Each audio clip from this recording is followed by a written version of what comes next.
Hello, I am Daniel Bloodworth. We are Easy Allies, and this is the Easy Allies podcast. This week I'm joined by Michael Huber. Destiny is all. Michael Damiani. Yeah, Destiny is all. Yeah, Fortnite is all. Last Kingdom, dude. I've been watching this Viking show. I'm obsessed. Okay. There's something. It was reminding me of something else, and is that what it? But I can't even think of what it's reminding me of. So, anyways, Isla Hink, making it happen in the control room. Warframe is all. You caught up yet? In Warframe? Yes. I mean, what do you? Are you level cap? Level cap's a different thing It doesn't than work caught up. like that. Are you max item level? I've finished the main story stuff. Okay. So you're just getting started. Yeah, I haven't completed the star chart yet. I have several prime Warframes. I can do level 60 levels.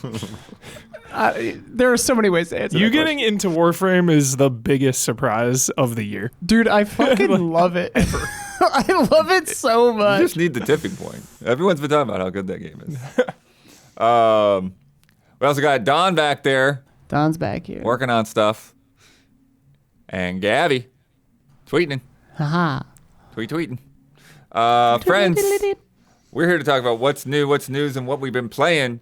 We got a Nintendo Indie Showcase this week. Got some shadow drops in there, some demos. SteamWorld Heist 2 exists. Yeah, dude. I'm going to tell you all about Lorelei and the Laser Eyes, which got a release date in there. Sick. Damiani and Huber have been putting time into Final Fantasy XVI, The Rising Tide. Yes. Huber also finished that Alone in the Dark game. I did just one playthrough, though. Got to do the next one. Oh, A and because you B, picked- baby. Nice. Yeah. But before we get started, we've got to cast some Sonic characters. I thought you were going to say corrections. I got really excited. So this week, it was revealed that Keanu Reeves will be Shadow the Hedgehog in the third Sonic movie. Perfection. Yeah, Which because Hubert you just called it. willed yeah. it into existence, as Kind you of. do. I mean, Keanu's a low-hanging fruit. We want Keanu to grace every movie screen and TV screen for everything, right? Yeah, so if you're not aware, thanks to Gabby for reposting that clip, but Hubert called that back on April 2nd, Nice. asking if we knew who Shadow was yet. I keep saying Sonic in that Sonic movie, and he was like, oh yeah, it should be Keanu. The double guns, like John Wick style. And there it is. John Wick usually goes one gun, though. I appreciate that. Now, I myself am not very good at naming off actors, but you guys have a movie podcast. Damiani checks out a lot of movies as well. So we're going to cast some other Sonic characters that have not yet been in these movies. So I'm going to give a name, and you're going to tell me some suggestions. Great. Huber, Isla, Damiani, Great. Nice. who you want to act for that character. Now, remember, there might be other people like me who don't know all these people just off the top of their head. You might have to say that person from that show or whatever. Got it. So, first off, why we haven't seen her yet, I don't know. Amy Rose. Amy Rose. Jenna Malone. Oh, sure. Yeah. Yep.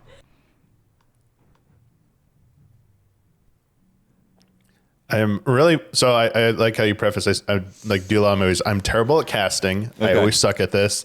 And I outside of like Amy, I'm like bad with the Sonic characters. So The pink hair one.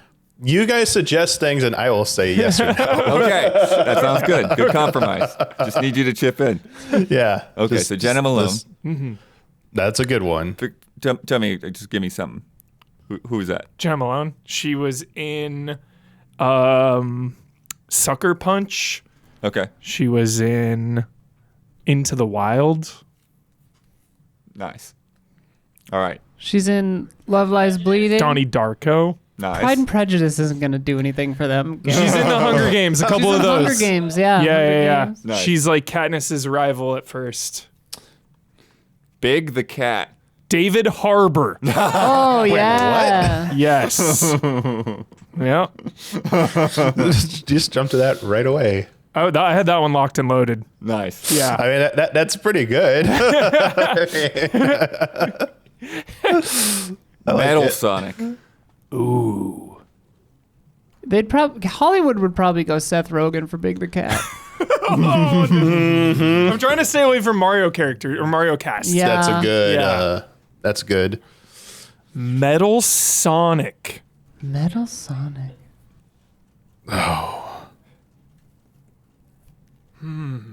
Who does like robot Gabby voices? says Jeremy Allen White from The Bear.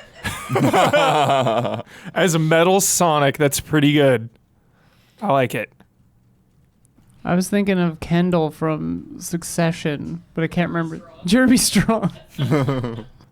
Yeah, like who did like K2SO's voice? Oh yeah, Alan Tudyk.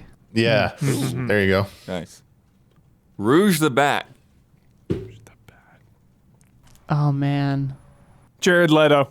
it's a. I mean, it's a girl character, but I forgot. Still, Jared Leto. Yeah. That's a good oh, one. Jared Leto sucked. Jennifer Tilly. Ooh, yep. I like that. That's a good one. I'll go with Jennifer Tilly here. Yeah. She's not that old. It- Also, it doesn't matter. It doesn't matter because it's a voice actor. Yeah. Yeah. E102 Gamma, the robot wait. from Sonic Adventure.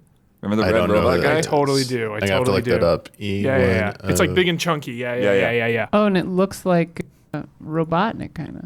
Yeah, it's basically a defector from Robotnik's army. Very cool. Oh. Then you have Jim Carrey voice it, but voice it nice. Ooh, I like that.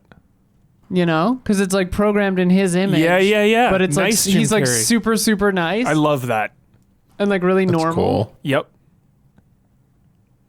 Vector the crocodile.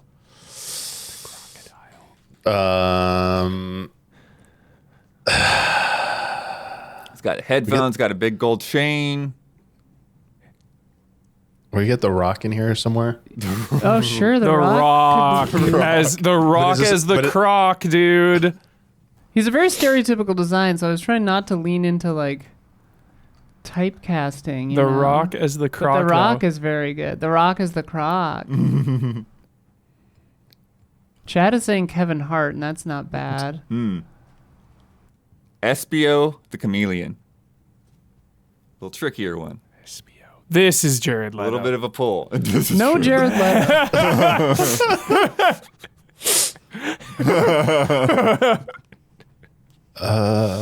For some reason, I'm thinking Joe Keery, Steve from Stranger Things.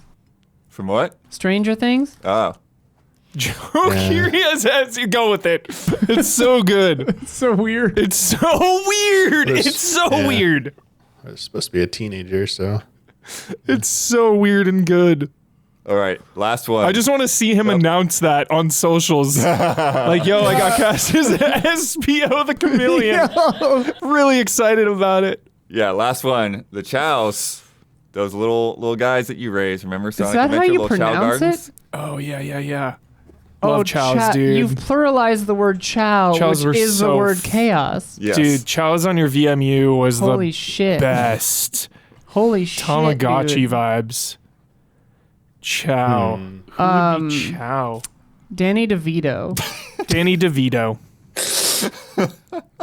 Ryan Reynolds. Just pitch shifted. Ryan yeah, Reynolds Danny pretty good, DeVito, too. Ryan Reynolds, and then someone else like really Yep. serious. Liam Neeson. Liam There Neeson. we Yeah. Yeah. Danny DeVito, Ryan Reynolds, and Liam Rob Neeson. Excellent. Thank you. Fun. That'll be a clip. That'll be a That's nice fun. clip. That's very fun. So yesterday morning, Nintendo, as they do, basically surprised us with an indie world. They said it the day Oh, before. Brian Cox. Yes, very good. Then like Very good, Gabby. 7 a.m. Yeah. Quite early. But it was a nice showcase. There's a good mix of was. stuff in It there. was. I like the kind of. I don't remember Indie World doing this too much in the past. Maybe they have, like, it's there's been so many of them, it's hard to remember. But they had these nice little intros from some of the devs, kind of like the Day of the Devs things does. So I like that. I like seeing some of the devs on the couch talking about things. Definitely. Talking about their game, saying who they are. Not every game did this, but yeah, and it there's a moved. It moved well. There were surprises. There were updates. There were dates. There were demos. Like, it was pretty perfect for what it was. About 20 minutes. Yeah. Yeah. Damiani? Oh, I was gonna say, I'm pretty sure they've done that before. With the devs introducing a game and then showing the gameplay. Because I always remembered Indie Showcase, like they kind of like double. Like back over the stuff they already just like talked about. It's like, this Nintendo produced thing is literally saying and showing what the developers just said and showed. It's like, all right, I'm getting a double dose of this, and it's like, all right. I mean, they didn't do that as much this time. Not this time. What's interesting is that because I looked at some of the trailers that they released, the devs released on their own, and like Nintendo didn't just play the trailers. Like the trailers and what Nintendo had in a lot of cases were actually pretty different. So, so that was interesting. Yeah, I do want to say, like, I didn't see too much of this, but like, like people need to like chill out with like the Silk Song stuff. It was like, there was like, it was the same. People were setting themselves up for disappointment. And it was like, it's just a meme at this point. Yeah, it's like, you got to stop that. Let the kids play. You're doing it to yourself. Let the kids play. You're doing it to yourself at this point. Like, come on, like, chill out. Yeah, Jeff probably has that thing under lock anyway. Yeah, that's Summer Game Fest. It's ready. Keely's gonna have that big old grin on his face. He's like, "This one, you've been waiting for this one," and it's gonna happen, or not. It's gonna shadow drop sometime when we all have to get to bed and wake up early in the next morning. Oh, if it shadow drops, I'm not sleeping.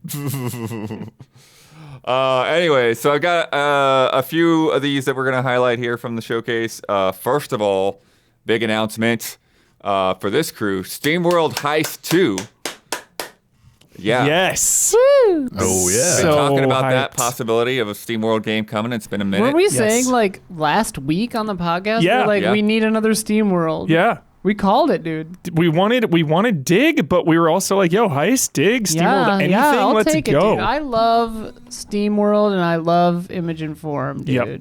So much. And the art style really, really shines in this one. So good. The lighting and the detail and just It's that Switch 1.5 technology. Yeah. Stop. it looks really good. But what's crazy to me here, you're in a submarine this time. Yeah. The first heist was all in outer space. Yeah, right? so you were space pirates, now we're like real pirates, it looks like, So I really like that parallel. It looks similar to the first one, but now just like it looks like way bigger of an RPG. There's the whole job system. It looks like a full-on open world where you're like sailing around on a ship. It just looks way more involved. There's tons of gear, it looks like, and crafting. It just seems like SteamWorld Heist, but times 5. Yeah, they said there's like 150 like different equipable items between weapons and gear and stuff like that. Awesome. Then you pair that with the different jobs. Yeah. Damiani? Oh yeah, they were just scrolling through the weapons when you said that 150, and I was like, oh yeah, look at it just all scrolling past right there.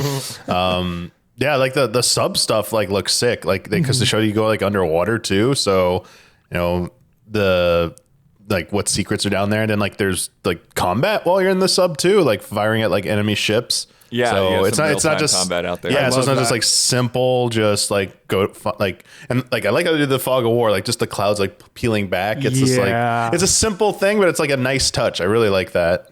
I agree, Damiani. I'm just happy the hats are back. Yes. Yeah, they're saying when you defeat enemies, you steal their hats, basically. Heck yeah. Well, in the last one, you had to shoot the hat off to get it. Yeah. A lot Oh, of times. okay. So you had to specifically try to get it. That was fun. I forgot about that. Apparently there's something wrong with the water. So like that's the whole thing is like your quest is to go solve the mystery of like why the water has become corrosive. Oh. Like okay. Fallout 1. Yeah. I wonder if you like crash land or something and you're like stuck on this place. Yeah, that's always a fun bit of the SteamWorld games. Is like, Yeah, like, where is this how in the do they- timeline? Yeah. How do they relate? Yeah. Yeah.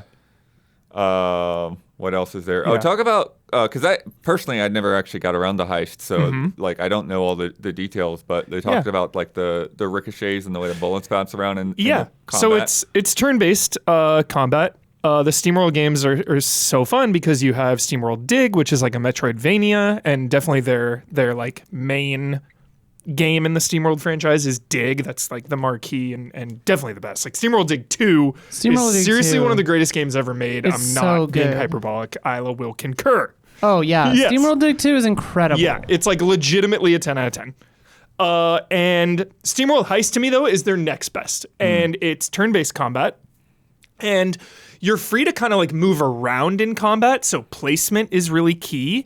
And then you just target the enemies kind of in real time, and then you'll do your attack, and it is turn-based though.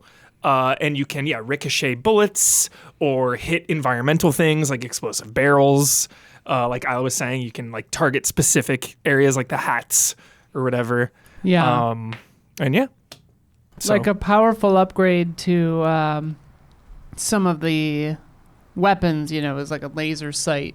And some of them will like Right. show you where it'll ricochet to, and some of them won't, It's cool. Nice. Yeah. One thing they had here in the email is it's going to be more than 35 hours. what it looked huge. Wow. Okay, there it is. Confirmation. Wow. It is a big meaty RPG. Let's go. And they I feel did like show Heist was their longest before this, too. Yeah, Heist or Quest, and those were like Yeah. 10 under, Quest I feel was like. not that Quest long wasn't ago. too long. Like, I don't remember any of these being longer than 10 hours. I'm checking. That is beefy. But yeah, they do talk about, finding new characters and recruiting characters, and then doing all the upgrades and jobs. All the and oh stuff. my So God. There's like there's a lot to dig into. Yeah. For sure. Oh my Job god. system. Okay. Yeah. I have the link. Heist, what, was like 8 hours? Okay. SteamWorld Dig 1. I'm just going to say 6. Oh yeah, this I'm going to say main and extra, okay, for all of these. Just typical playtime. I think that's most reflective. Yeah, you doing your side quests Yeah. and stuff. SteamWorld Dig 1, 6.5. SteamWorld Dig 2, 10. SteamWorld Heist, 16.5. Okay. SteamWorld Quest, 20. Okay, so It's a it lot was of extras. Yeah. long- SteamWorld Build, 13. Not long for an RPG, but long for a SteamWorld game. Yeah. Chill. Getting longer and longer. Longer Yeah. and longer. And then, Build was shorter, but beating an RTS. Yeah, I guess. Awesome. So that's August 8th. I know. Coming up nice and quick. That's so sweet. I had no idea it even existed, and then now it's like a couple months away. And that is rules. That is everything. That is Switch, PS5, PS4, Series X, Xbox One, Steam Deck, PC. Amazing. Yep. Nobody's left out. Next up, Huber, Cat Quest 3. Yeah, dude. We got this little cinematic thing with a snippet of gameplay last week at III. Yeah. This week, Full on. Yeah, we get a full-on gameplay trailer, which this sells it so much better. Yeah. Like the combat and stuff that they were showing off here in this, you can roll that. The ship is the main thing, of course. Yeah, the ship is new. The new edition. But it all looks so good. Yeah. And one of the cool things too that they announced with this is they got a demo there. So Yeah. Didn't have a chance to play it yet. yeah, didn't get a chance to get into it yet. But again, this trailer just it shines so well. Like Huber, since you played the last two, do you see the visual upgrade in this? Yeah. It just looks a little sharper, a little crisper, a little more detail. Like, especially if you compare it to 1. This it's is just rock like way concert. less. Yeah. This side-scrolling stuff I think is new. That looks really, really cool. This looked really freaking good. Like my biggest sell for the Cat Quest games is they're just super addicting and super playable. You hop in for either like 20 minutes or 3 hours, and you just keep getting dopamine rushes. You keep leveling up, finding things, collecting things, conquering little mini dungeons, completing quests. It's just like non-stop progression and dopamine. And it's got a good sense of humor. There's a cat pun every like 3 minutes, maybe more than that. The second one was co-op. I think this one's co-op too. I think so. Yep. They added this gun too. We see the like freaking firearms in this one. Nice. Yeah, because they're pirates. Yeah, it was cool because the combat is just so simple but fun in the other ones because it's like you're doing your basic attacks and dodging. There's no like parry. At least I don't remember a parry, but you do your attacks and your dodges, and then you have like your magic as well that you kind of like, aim that around a little bit, manage your mana and stuff. So it's just really simple, but so addicting and engaging. So very excited. Nice. I've also got that down as August 8th, same day. Crazy. And they're both like pirate themed. Yeah. Games. That's oh my, why are you doing this to me? I'm going to play both of those. Dang it. Switch, PC, Xbox, and PlayStation. Oh, a couple people left in the cold there. Yeah. Not on SteamWorld Heist, though. Huber, I want to know if you've SteamWorld heard of Quest. this before. Teenage Mutant Ninja Turtles Splintered Fate. I had not heard about this. What? Apparently won awards on Apple Arcade. Yeah, this is crazy. I heard it's super good for a mobile game. Now they're adding like upgrades to this version, of course. It's a roguelike Turtles beat 'em up. Whoa. Signed me the hell up. Always, though, a little cautious because of my mobile animosity. You know, it's still a mobile game, so I'll lower my expectations just a beat. But I am excited about this. I mean, more Turtles. We are in a Turtles golden age. There's just so many games like this that are locked in this Apple Arcade dungeon. Like we talked about What the Car last week, right? And I checked out that demo last week.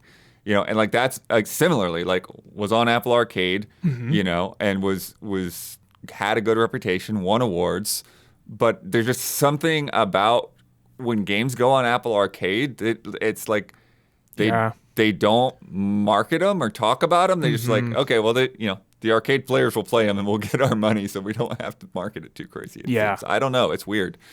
It looks very fun. If this is 4-player local, like I'm getting X-Men Legends, I don't Marvel know Ultimate that it will be Alliance. 4-player local. They did say specifically 4-player online. Okay. I think as much as people are moving in and out of the screen on this, I'm a little skeptical of it being local. All right. It's also the team's first console game. Okay.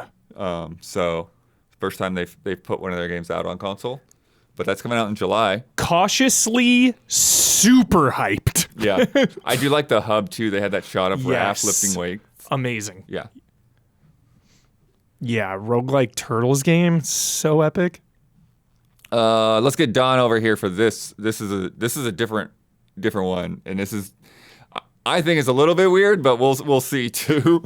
But go ahead and play this. Yars Rising. Yars. Atari has been doing these kind of revivals of their old franchises, and for this one, they've got Way Forward to turn Yars into a stealth Metroidvania. What is your take on this, Don? It's like Struder.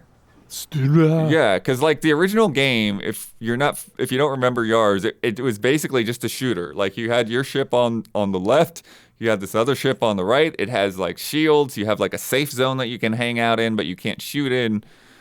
And now like Yars is this girl's code name, and she's a hacker. I just like going saying through Yars. bases that have like the same kind of name as the enemy from the original game. Some of the hacking mini games have like Atari-looking graphics, but don't really look like Yars that much. It's weird. Yeah, it wasn't at all what I expected. Blood. The original Yars from way back in the day, or some kind of bug or something. Like you said, it's this weird kind of shooter, and then they had some other Yars, I guess, that came out later on the Switch, which was also, or maybe on a few platforms, that was also... you're a bug. So there's obviously some kind of bug thing happening here, because in the trailer, before they start showing gameplay, she's getting you hyped up, and then she said something about fly. So you're like, oh, there's going to be a flying mechanic. And then you see her, too, with this alter ego or whatever she has with this winged creature. But then all the gameplay, you didn't see any hint of flying. So there's some mystery here on where the flying element is. It's got to be there. Why else would they show this humanoid form of her with bug wings, right? But it's weird that they wouldn't reveal what that is. So anyway... I can't say anything about that other Atari game yet, can I, Blood? Can I say anything about the Lunar Lander? The Lunar Lander Just will be... to mention, that's coming out next week, I think. Yeah, I don't want to talk about it, but I do have a lot of respect for what Atari's actually doing with some of these ancient IPs, the way they're completely reinventing them and adding this, like, really full world. We'll talk about that more with Lunar Lander next week, because I've been really impressed with that. But so that's why I have a lot of belief and hope for this game, I would say. But I'm just wondering why they're holding back on the bug element, Blood, because I think that's the thing that appeals to people. They want to fly around as a bug. I know I do. So, it sounds fun, right? Flying, everyone wants to fly. So the jury's out. Yeah, so the main issue with this, of what they showed a gameplay, my main concern, if I have a concern, is just that like the general movement and platforming or whatever it is, navigational mechanics didn't look that fun, right? It looked very simplistic and stuff like that. So I'm imagining that's not the point of it. Yeah, I'm imagining I it's just gotta a say, hacking element it's one of those, and all of that. It's one of those moments where I'm just like, I'm sort of confused, so I'm not actually like looking at like the game itself as easily, because I'm like, what's happening? So I think it looks all right, but it's just, it's just an entirely new, different genre, different everything. Like you're playing as a girl who's hacking into bases and avoiding robots and stuff instead of space combat. So yeah, I think there's got to be a there's some kind of other element to this that maybe they haven't revealed yet. Yeah. 'Cause otherwise, it just seems like too odd not to. I think maybe because like you had that whole like the other ship that was launching stuff at you in the original game and had like the whole shield around it. Like maybe you're like inside of that ship and infiltrating it. I don't know. Yeah, I think so. I think we got to wait to see what's happening with this. Hopefully they'll market it, though. When's this thing coming out? Did they say? I didn't see that. Just later this year. Yeah, okay. Well, hopefully they at least market this thing a little bit and people know about it. That's the only problem with Atari, you know? They don't tell people about their games. No one knows about this Lunar Lander. Yeah. Anyway. Yeah, and it's a stacked week next week. Next up, Anton Blast.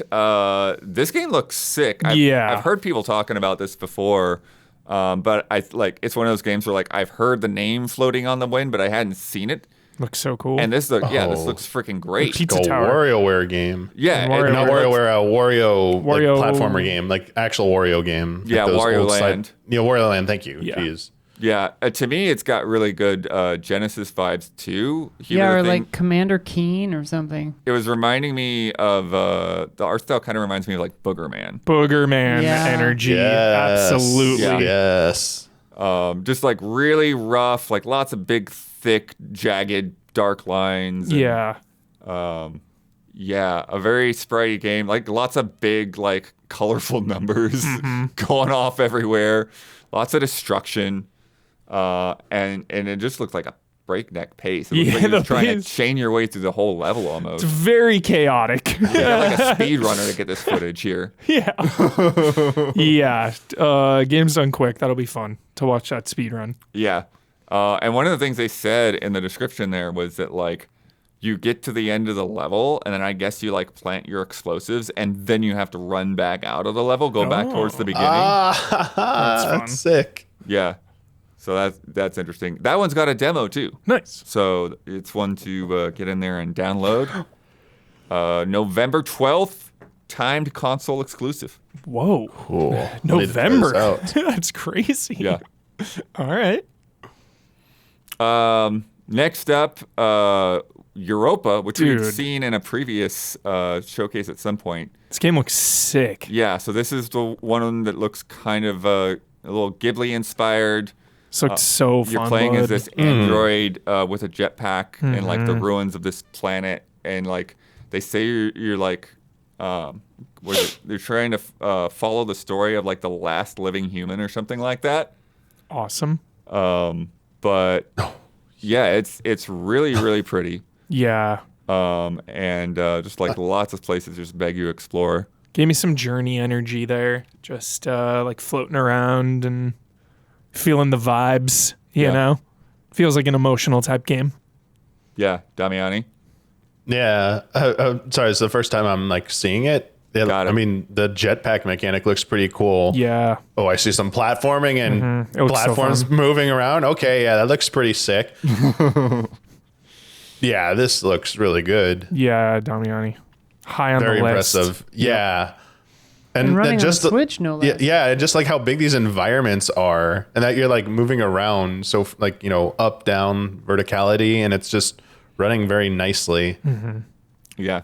I mean, The yeah. dev was cozy. talking about like moving and like kind of getting into like a flow state with the movement and all of that.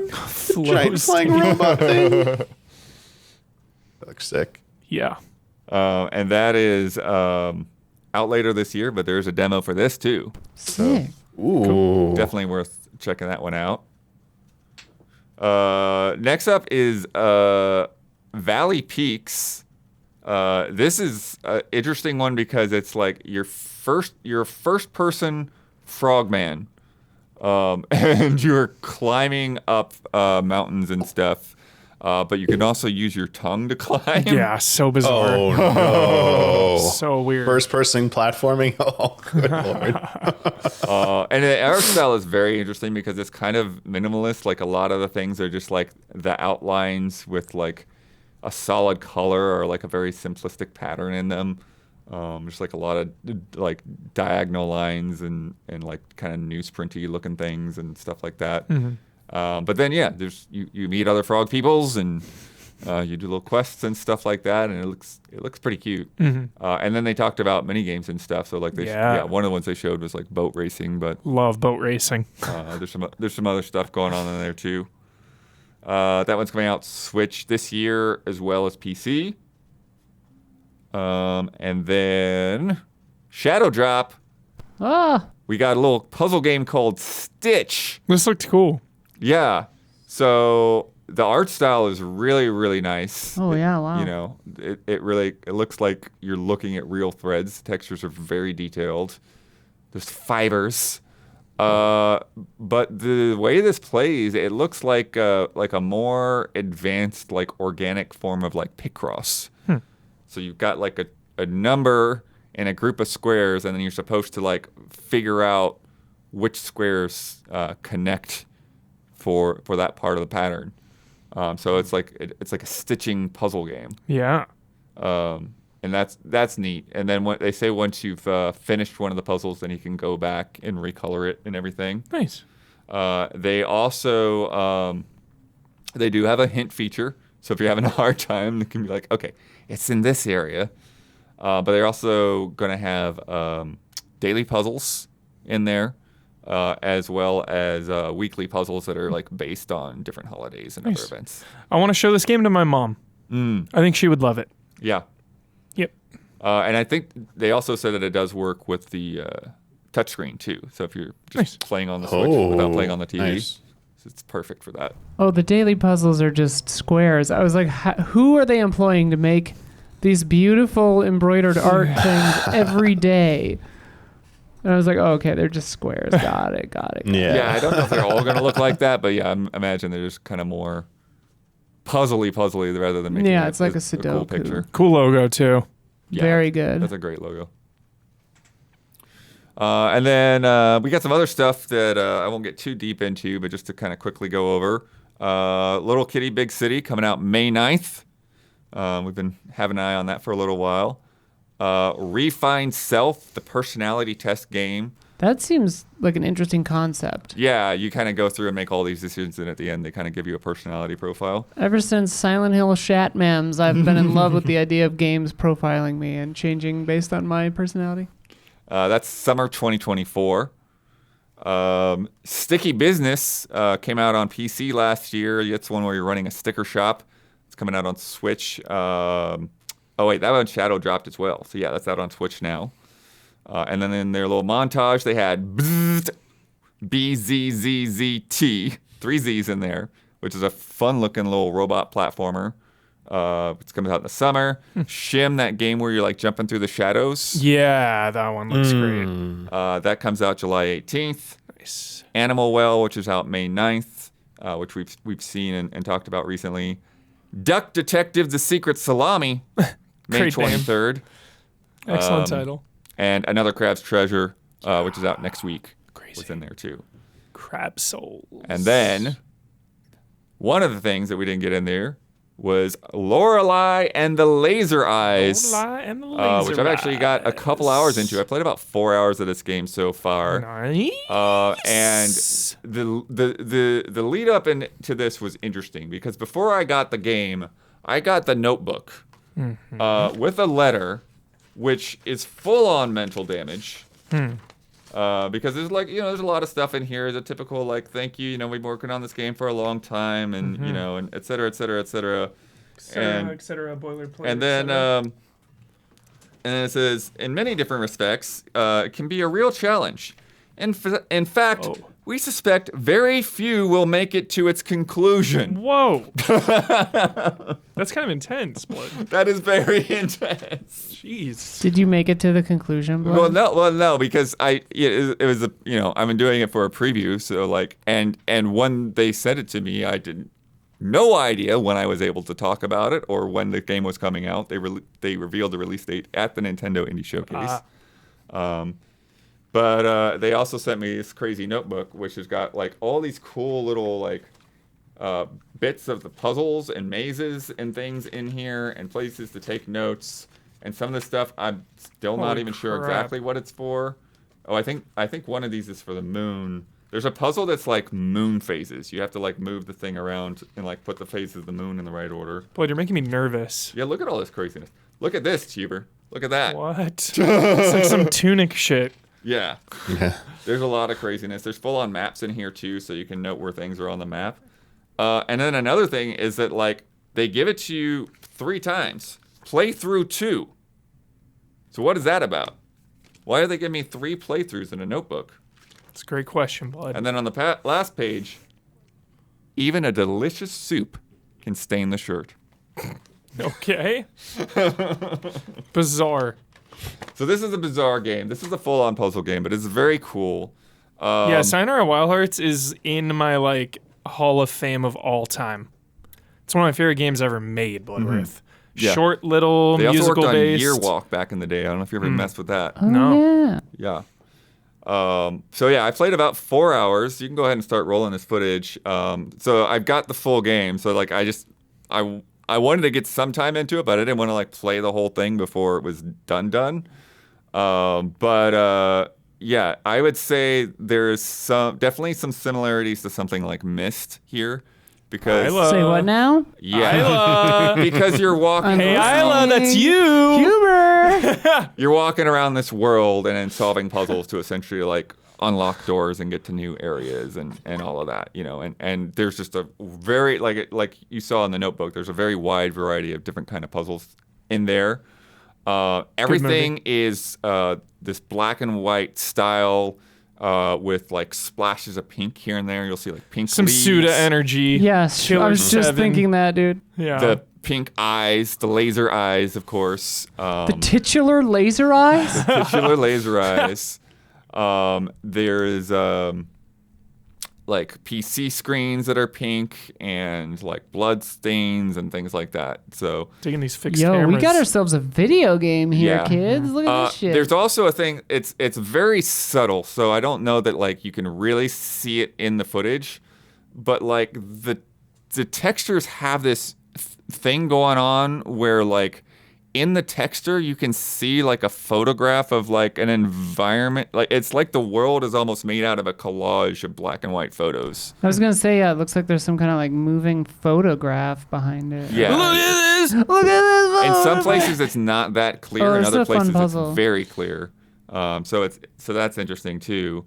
And then yeah, it's like it's fixed camera angles, but it's not like tank control, so it's more like Eternal Darkness, to where like things kind of zoom in and out as you're walking through spaces and I all love of that. tank controls.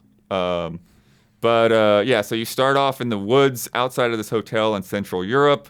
You've been invited to meet someone there.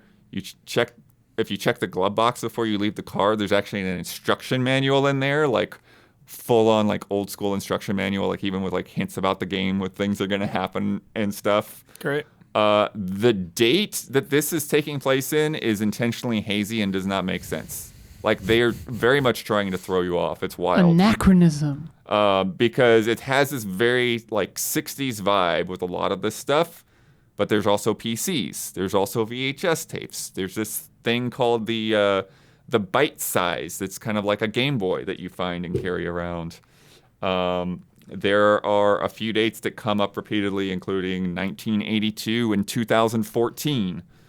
So they're definitely throwing you off, trying to keep you in the dark. There are a few bits in there too where they like kind of break the fourth wall. Like Simogo, the developer, like they're referenced a few times in different places. There's this one part when I first got into the hotel where I was like eavesdropping on this guy in the office, and it sounded like he was talking to the publisher about the name of the game or something like that. It's funny. And then same thing with like the PCs and the Game Boy and stuff. There's some little bits there. You do need to find a PC to save, like the typewriters. Classic. Got to do manual saves. Love manual saves. But you can also find discs and things to load in on the PCs, which not entirely sure what to make of those yet. There's a thing in the B-roll that looked like an old school like video game. I'm guessing might be on one of those discs, but it might also be on the Game Boy thing because I haven't found any Game Boy cartridges yet. I just have this little calculator app, but you will need that calculator app because there are a lot of math puzzles, a lot of things to like put up things. How's the music, Bloodworth? Sayonara Wild Hearts soundtrack is in my rotation like this is weekly. more. I definitely would play this with headphones, but I'd say this is more about atmosphere than overt music, you know? Got it. And yeah, the all straight up vibes throughout. One thing I thought was funny is they're like, play with dim lights and a notebook. And I'm like, okay, well, I dimmed the lights and now I can't see the notebook. So I'm going to have to go in favor of the notebook here because I need it. You didn't think everything, Lorelei. The one of the cool mechanics that they've got in here, which is kind of a nice way of contextualizing things, is she has a photographic memory. Look at this. So Memory. when you're looking through documents and books and stuff like that, she just remembers them and they stay where they are in the world. I love that. So you're not just like going around picking up like a library worth of books. It's good. There are shortcut doors to like help you navigate through different parts of the hotel more easily. And what's interesting with those is they all have like combination locks, and each door will have like a number on it. And one of the books that you find in the library is basically a book full of puzzles just for the shortcut doors. Cool. And so it's like you find a shortcut door. Okay, it's door number 16. I turn to page 16, and then I solve whatever that puzzle is. Mm-hmm. And like a lot of them are like these math word problem things. So there's this element of like solving puzzles in the real world because you're using your notebook and like trying to, Yeah. Some other stuff, there's some stuff on the UI that I have not actually experienced, like what the deal is with them yet. There's like a stress meter. There's like, it shows the temperature of where you're at. You have a caffeine meter as well as a bladder meter. I have seen coffee stations. I think if you drink coffee, it's supposed to make you like walk faster. Amazing. This is the most realistic simulation of being a woman in video game history. There is a tampon in your purse. Oh too, my god! But the thing with the coffee stations, I don't have a cup. There's no cups there, so I have to like find a cup to drink any coffee. I did find the bathroom though, so I know where to go when the bladder gets full. It's like No More Heroes energy too. And when you go in the bathroom, it does have an option to like wash hands or don't wash hands. Gotta wash your hands. Oh my god, wash your you hands. animals. It also reminds me of Paradise Killer a little bit. Yeah. Good game, chat.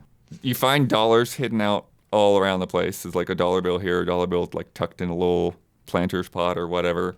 In the manual they say to like hang on to your money. You're gonna want to save it up, but so far like the only thing I've found that like uses money is like a gotcha machine where you get like different little figurines out of. There goes all my money. At least one of them was from Sayonara Wild Hearts. There's some other stuff in there I recognize too. Yeah. Sick Gotta get that axe. Fire axe. God, I love Sayonara Wild Hearts. But yeah, puzzles everywhere. Film posters on the wall. There's a whole backstory with one of the guys being like a film producer. And so there's some puzzles that go along with those film posters, which is really nice. And really like paying attention to like some of that stuff in the environment. There's some other crazy characters in the hotel too. So the man that asked you to come, he's in that office at first, but then eventually like when you do some stuff and come back, he's there and he gives you the key to your room. And he says, I'll be in this other room and you can call me at any time. And so then you can go to the phone in the hotel office and like call him for hints and like ask him where to go next and all of that. That's good. But then you go into your room and there's an old woman in your bed. And It's you in the future. I mean, it very well might be. I don't know. She does have the pink eyes, though. So Yo, Blood, pump the brakes here, man. Don't spoil everything. I don't know it. Don't pump the He's just making a pump the guess that any brakes here, natural man. person would guess. Yeah. I don't know. Some time travel shit. But I'm you just have saying. you have to answer her question. So you have to like find out about her backstory, because I guess like she's lost some of her memories. So it's like if you find out about her backstory, then you can answer questions. But I don't know the Something happened to answers her yet. in 1984, and now it's 2014, and it's the same chick. There's this magician that's got stuff going on there too. There's like this crystal ball in the back garden, and it's like asking you to like work your way through a cave, and I'm like, I don't know. But then you find the magician's I don't phone know. number and you ask him, and I then don't like know. you have to like solve, what he's telling you, and then he has follow-up questions, and so it's like, okay, talk to the magician, then go back to the crystal ball, then come back to the magician, not musician. So there's that guy, and then there's like this body that's been pushed out a window Classic. in the back. Classic Hitchcockian murder. Yeah. And you go investigate the window, and you end up in this crazy maze, and you get these like items out of the maze, and then you have these like maze-headed dudes running around, and if they catch you, they like show you a scene, and then they hold you up at gunpoint, Classic.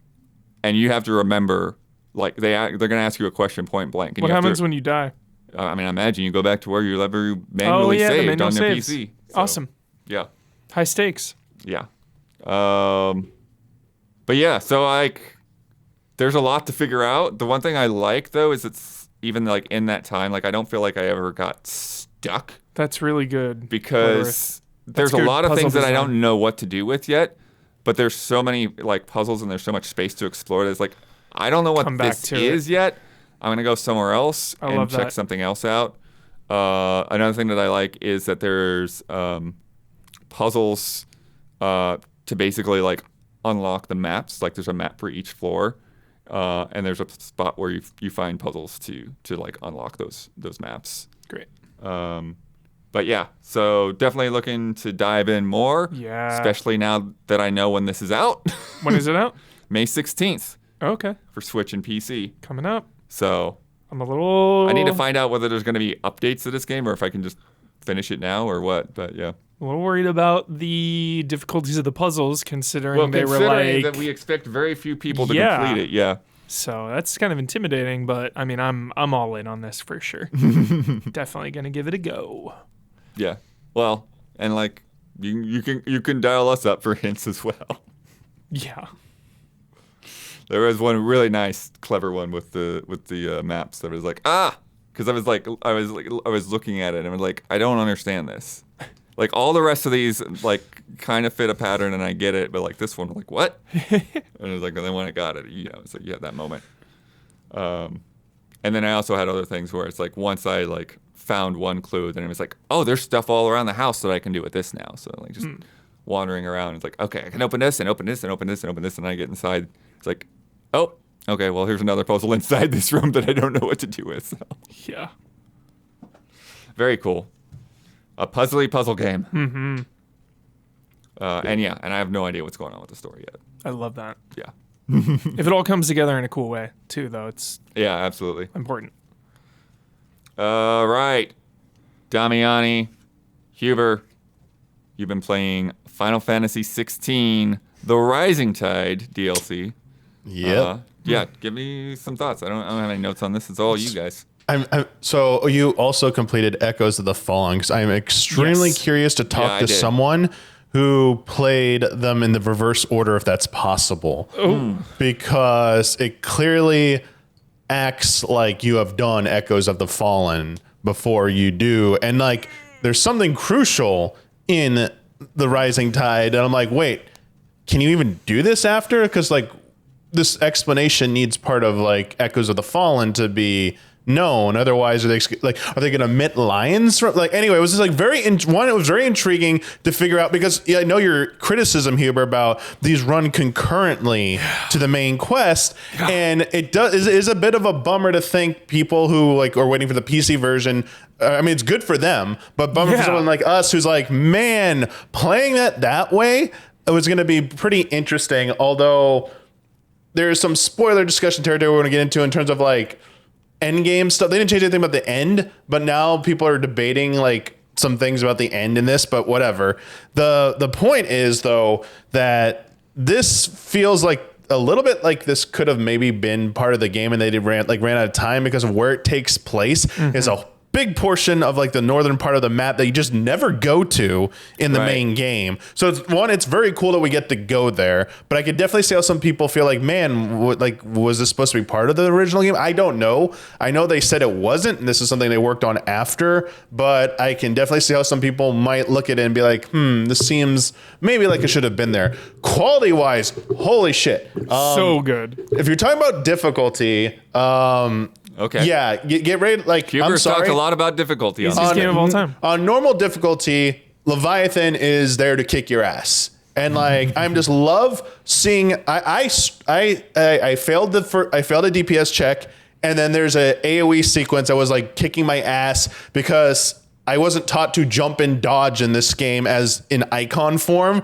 very often. I'm because you're usually either floating in all the other icon battles, or you can just do your regular dodge. And people in chat, I streamed all this. People in chat were very nice and said just jump and dodge. I'm oh my God, here we go again. I was I pulled out the 14 defense card. You can jump in 14, but jumping does not prevent you from getting any AOE damage. I'm sorry. Same team. I was trained not to do this, but it's punishing you and making you think in different ways maybe. And also it's definitely more difficult. That's encouraging because so many of the bosses, even in the other DLC, are just DPS checks. It's okay, use all of your icon abilities when the cooldown is up, do a couple dodges, and that's just every combat encounter, Damian. No, and you can't out-gear this because it's an icon fight. You don't bring in your gear, you don't bring in your weapons, accessories, none of that works. You are in there, and it's you must use the skills they have the Ifrit skills that you have and you've used before. There are fights leading up to it. There's a whole dungeon sequence, fantastic theme for a dungeon. You've seen the area of Mysidia. If you've seen some of the photographs, you see something on top of a hill encased in a giant looking blue sphere. I won't say any more, but the theming of the dungeon was freaking fantastic to just walk through. And those mini boss fights, or the dungeon boss, they were the animations were just this game's already been insane, and they're just doing more insane looking stuff.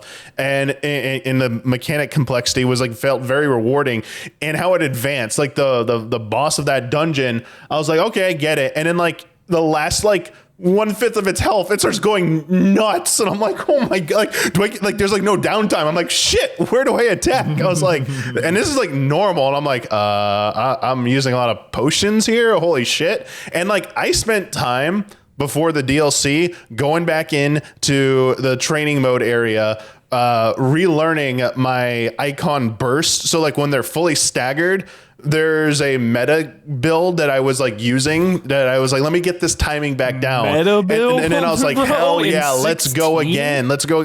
Dude, yeah. Unnecessary. Dude, it was fun to use. But even with that damage, it wasn't you don't just get one stagger and then destroy the boss. It's it survived that burst. So I was even with a offensive DPS pot, I was I popped the strength pot. I was this thing's got a lot of health. But I forgot about those, the strength pots. Yeah, you have the defense, the stone skin one, and the strength one. Yeah. So these are meant, and you're going in this with if you especially played Echoes of Fallen, you've got god tier gear. Echoes of Fallen gave you even better gear and better accessories than you could even get in the base game. The level cap of that was 55. What's this, Damiani? 60? You now can get up to 60. Okay. But I was only level 49. I think it was only level 50 going into this. Yeah, same. And I'm 50. I'm 52 when I'm done, and I'm at level 52. I've not done Final Fantasy mode, but I'm a little bit more I think I'm interested to see how it plays on Final Fantasy mode because again, the Leviathan fight, you can't outgear anything. So I think that one might be a little bit more challenging, but I think everything leading up to it might not be because I have like everything maxed out. Because I have 2 save files. I have like a normal save file that's still in the normal and not a new game plus that's at the end of the game. And then I have my Final Fantasy mode, which carried over everything from that first playthrough finish, and everything like all the abilities are powered up and you get like better gear in Final Fantasy mode as well. And it's got that also has a higher level cap now. But yeah, the music real quick.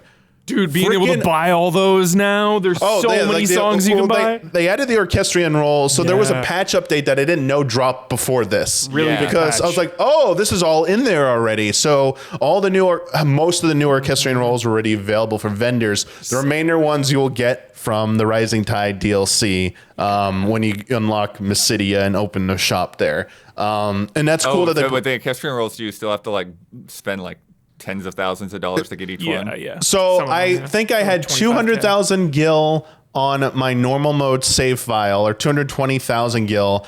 Buying not even finished getting all the orchestrion rolls. I cleaned that up, like burnt through all of that. Right. But on my Final Fantasy mode, I have like nearly 3 million gil. I'm just like I'm not gonna have any gil problems in Final Fantasy mode. But they're like 5 to 8 to 12,000 gil a pop. But then the new Rising Tide ones are like 25,000 or 10. Like they're a little bit more pricey. So the old ones they added in are like just the remainder of like the soundtrack. I feel like Away is in there, Land of Icons, which is a perfect theme for the Hideaway. I immediately switched to that because that's such a good music for that. But I'm talking about like the actual like battle music. Which one? It's like the title screen music. It's kind of like the prelude, Land of Icons. Okay, cool. Yeah. I'll look for it. But I'm talking about like the new music in the Rising Tide because it's not technically new. And so for a while, there's been discussion about the original Final Fantasy XVI Awakening trailer, where the beginning of the trailer uses music that we've since seen in the game. But then when Ifrit rises in that trailer and this bombastic music kicks in, it's been nowhere. It has not been in the game. They finally put it in the game, and they use it, leitmotif it to death, because there's like a town version of it, a battle version of it. There's a very epic version of it, and they do remix it with you probably expect the song if you know what the Icon fight is and you know the team that makes this game and what else they make. There's a remix involving that, which was freaking fantastic as well. So yeah, the music was just like, hell yeah. Like, this is really great to hear this song finally used. It's sad that it was like for DLC, because it's like one of the like best sounding like epic tracks, and it just wasn't in the base game. The town. That's probably why it didn't get nominated at the BAFTAs for the soundtrack. I saw people in chat were like, not spamming, but bringing it up more than a few times. Like, how do you feel about it not getting even nominated for the BAFTAs? I'm like, I don't know. Like, it's a little surprising, but maybe there's, I don't know, like with their rules, they couldn't be eligible. But yeah, I mean, there are definitely like weird like paperwork things with some of those awards where it's like, oh yeah, only certain members have to be, or like you have to spend, X amount of money to submit for each nomination, or I don't know. I don't know how the BAFTAs work. So, but those things happen in a lot of awards. Yeah. For sure. It just feels like an extra chapter. So, everything's broken in chapters and you go into each like different like kind of like region for a while. This feels like another chapter. It's like the region isn't quite as big as any of the other like major regions, but it's like a decent size. You do have this town hub called Haven. So cozy, and dude. It's very jolly. You have a lot of NPCs there. You get quests there. I gotta criticize some of the side quests, because one of the first side quests I got was literally, my friend is lost out in the wild, which is like a quest you got in every single town in this game, and it's like they're either dead or they're alive and enemies have just swarmed around them and you're gonna go rescue them. I was like, okay, we really are gonna use this again? I was like, you're like, all right, I've seen this quest one too many times in this game. Did you pick any flowers, Damian? Yes. There is, so for dyes you have to that's one of the first quests you pick. But you don't pick them, you literally just go up to two NPCs and they give you a basket of flowers. Okay. And then you use them to turn into the quest. There are hunts There are hunts, but they're presented through side quests. You don't go to like a hunt board. They're presented after you finish the kind of like the base story of it, and it's like kind of like continuing your adventures through the DLC a little bit. So like you've seen the Tonberry King. He's one of those that you'll like be able to go fight. And Tonberries, oh man, they are freaking disturbing, man. They look so sick. And them charging at you with a knife when it's an attack is called knife, and it's like they just run at you, and it's like you don't dodge. The Tonberry King summons a bunch of them, and I was like, don't worry, I'll be able to dodge. I missed one dodge, boop, boop, boop. They just like chained me with like 10 hits, and I'm like, I'm almost like died. I'm like, okay, let's not do that again. But yeah, like they, a lot of like the other enemies were just like kind of like recolors of existing ones. So it looked nice. Like it fit the theme. It's like a tropical. I joked that this DLC's themes were the upcoming expansion for 14 Dawn Trail, because we're in this tropical island like area, even though it's like just part of the northern continent, and you go there by boat. So like, okay, it literally is like the opening of Dawn Trail. It mixes in The Last Airbender because you have the Leviathan dominant has been missing for 100 years and is frozen in ice and went like angry, went like Leviathan state, Avatar state, and like the Jinchuriki stuff from Naruto. It's like, dude, it is the most. It's literally Naruto those. This time. It's the three of those. Because of the dominant. Yes. Because of the dominant. I was like, they're max pandering here. I was like, yes. I liked Shula, the new like warrior. She's their tribe called the Moat of Water. They're mentioned before, so this is this like kind of like water tribe who migrated here, and they use like a glamour system using these crystals to make it look like they're a barren wasteland. But once you cross this barrier, it looks, beautiful. That's why there's a blue sky, because it's an illusion, because they didn't like looking at. Like, isn't this Deadlands? Like, what is going on with this? Yeah, so it's like a giant barrier. It's basically like how they hide Wakanda in like the MCU. It's like it's just a giant barrier that just makes you think you're seeing something else. And yeah, once you get in there, I mean, it's like got good vibes. What else? Like there wasn't even Ultima can't see through it. Well, actually, yes, that might be one of the things. But yeah, it's about like 5-6 hours if you try and like do everything on normal, I would say. And then you need to, if you want to get all the trophies for this DLC, you will need to go through it one more time on Final. Or do you feel like you wanted more? It's not that I wanted more. I think it's more of the complaint. I think maybe Huber sides with me on this one, that I feel like I really wish I had this when I was playing through the main game. Like this would have been a nice complementary piece to everything I was doing. Added a little bit more length. Yeah. Damiani, it's so hard to get all the way emotionally invested when like you're before the end of the game. So like, Ultima is still technically out there. Exactly. So, yeah, it's just like hard to fully buy into the stakes when it's like, oh, but I already beat Ultima, but like not, because now we have to reload the game before that. So it just is a little It also harder. makes me feel sort of like, I don't know, like you go back into that last boss fight and you whip out Leviathan and he's like, hey, where'd that come from? Yeah, I haven't done that yet. I don't know. I don't think there's a new line for that either. Someone told me there isn't, because I was like, what is it? The baby cooing or something at that point? Like, that's the dominant. It's a little baby. So it's like, I will say that. I like. What did they say? They said like a few things. They said Jill was going to be featured more prominently, and like while she tags along with you, this just further kind of hits home the point that I feel like after a certain point in the main game, she just falls to the wayside, and they really dropped the ball. Yeah, she's fighting alongside of you. Dude, she said like 3 total lines. And like this is like going back to like the more Norse stuff, and like she does have a little bit of like dialogue that's like specific to like her character background stuff, but it's over so. I thought it was gonna lead to something more. I was like, oh, here's the shift. This is gonna become like a Jill thing now, and like doesn't. It's just like it's over before it even started. I was like, that's really it. I was like, okay, that's a bit of a bummer that they were kind of like teasing that this might have a little like more Jill involvement, and it doesn't really, and it's kind of like a recurring issue in a good part of the game.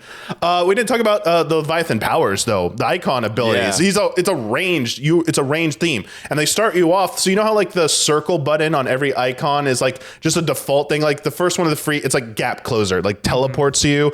But like on Ramu, it's like the Kingdom. It's like the king. Yeah, the grapple. Right. The Ramu is like the Kingdom Hearts shooting thing. Yeah, like Odin, it switches you to the sword. In this one, it's basically like a gun type mechanic where you can shoot out like like a spread shot or like a more like focused it's like a wave that like hits just outside of max melee range, like in kind of like a conal shape, but you only like see the edge of the cone, like a little wave effect goes up, or it's just like water blast, like jet like blasts going out, and it's ammunition. So when you run out, you have to hit the reload button. And it's like a little mini game circle that if you hit it, the reload at the right time. Active reload, dude. Yeah, Nice. you get you get temporary unlimited ammo, and it fills even if you fail, you'll get your ammo back, but it gives you like unlimited ammo for a little while, so you can like spam it much faster.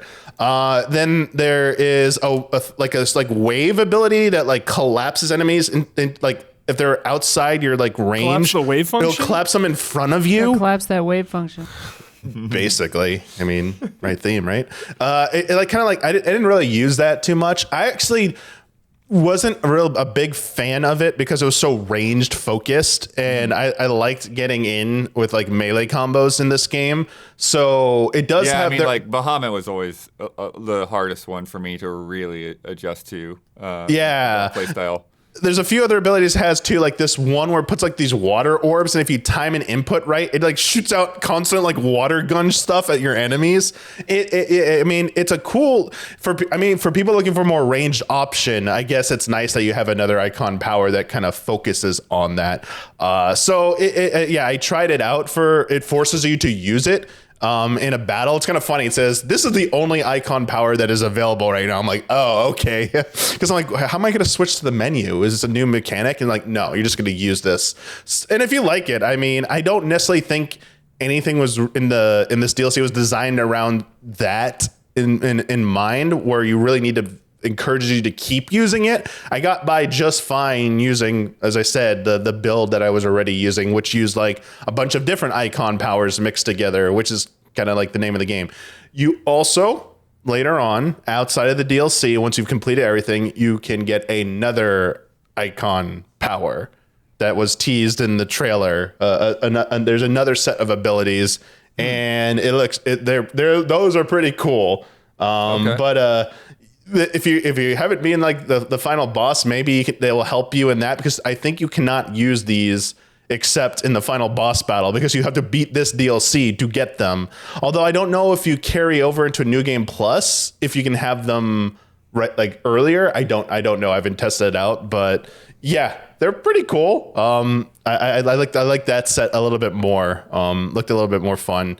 But yeah, I had a good time with it. I would say the Leviathan fight, while is definitely higher on the challenge side, it was like in between in terms of like spectacle. Like the opening of it was kind of nice, but then you're just like in a big circular arena with like Leviathan just like going around, and it's I was like kind of actually wondering about that from the trailer. Yeah, it's a little bit. I agree with people. It's a little bit lower budget than most every other icon encounter where you're fighting the other dominates. Like it's.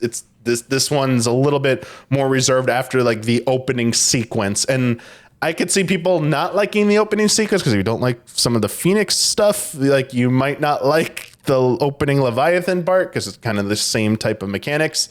But then it shifts into like a normal like one-on-one icon battle where you got to like deal with the mechanics. And yeah, I wonder on Final Fantasy mode how much more brutal it's going to be having to deal with that, because it does seem like it's probably the most challenging fight they have made. So if you care about that, it's definitely, for you. I think this and Omega probably satisfied people who are looking for more difficult combat. It's just, if there was only a way to get to that level, in the base game before having to beat the game and unlock Final Fantasy mode. I think that is the compromise they still have not, they didn't find in this game. And if they get another attempt, looking at what they did in the two DLCs, this is something they should probably strive for in their next project, having that feedback. I don't know if you agree with that, Huber.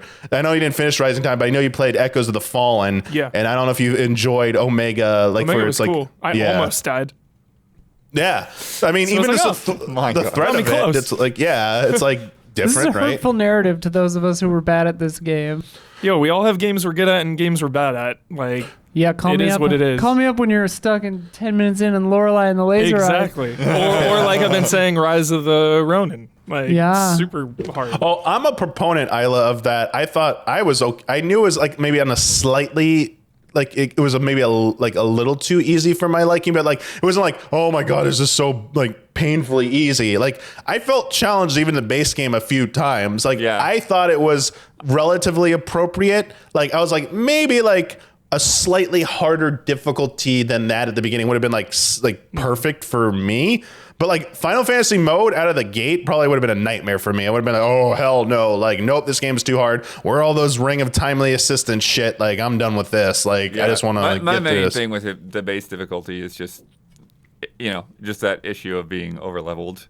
Yeah. To where it's like if I were at the level that this guy is, it would probably have been fine.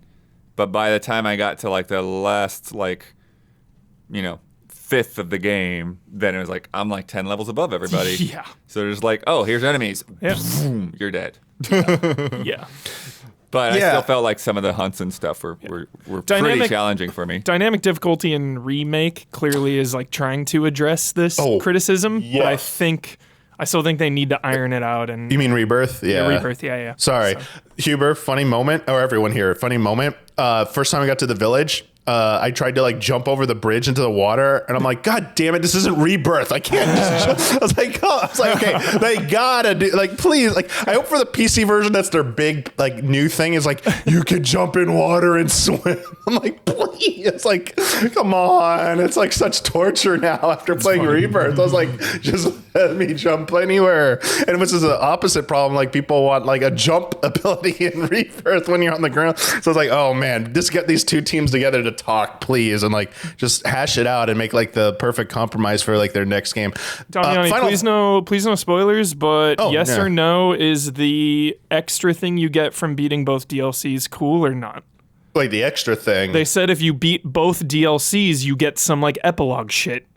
I don't know about that. I do know the Kairos Gate, the roguelite thing. They said if you beat it on Final Fantasy mode, the 20 floors, all S ranks, you get a secret thing. I saw what it is. That is not worth it whatsoever. Okay. Most underwhelming secret boss thing I've ever seen. You can even call it. It's not a secret boss. It's not. It's something already in the game. It's not a secret boss. Like people were wildly blowing their expectations like out of proportion for it. It's not that. There is no new epilogue that I'm seeing for any of this. I know there's new side quests. They said like if you beat both, you get access to like something. Is that the roguelite mode? I think that's it. It's Kairos Gate. Kairos Gate is the new thing. Cool. Before I get to like the Kairos Gate thing, just real quick for like Rising Tide itself, I would say honestly, this is definitely geared at people who are already very into 16. If like you beat 16, you're like, I'm done, I'm good. This probably isn't one maybe worth coming back to.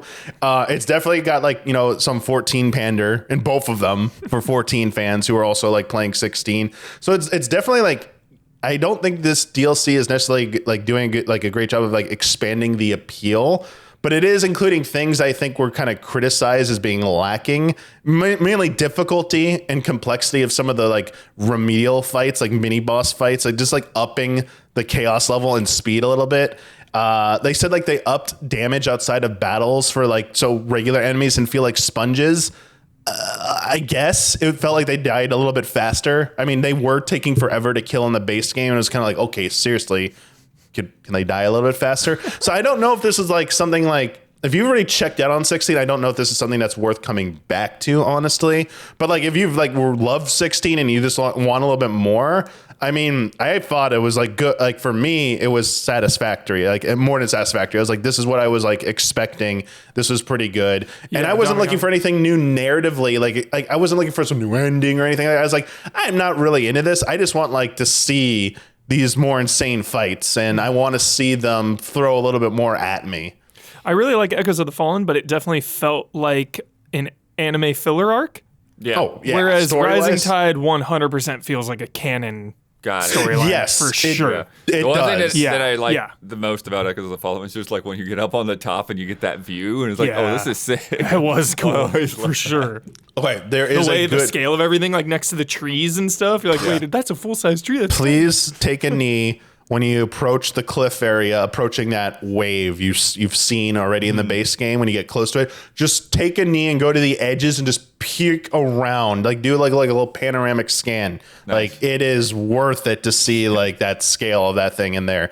The roguelike thing, it's. I don't know. I really wish I want to hear. Maybe we could save it because Huber, I'd like to hear your thoughts. Maybe because Love it. I think it's kind of bare bones. Okay. and but like it's just. I guess it's free. Do you need the Rising? I don't know if you need the Rising Tide DLC or if this was part of the patch update.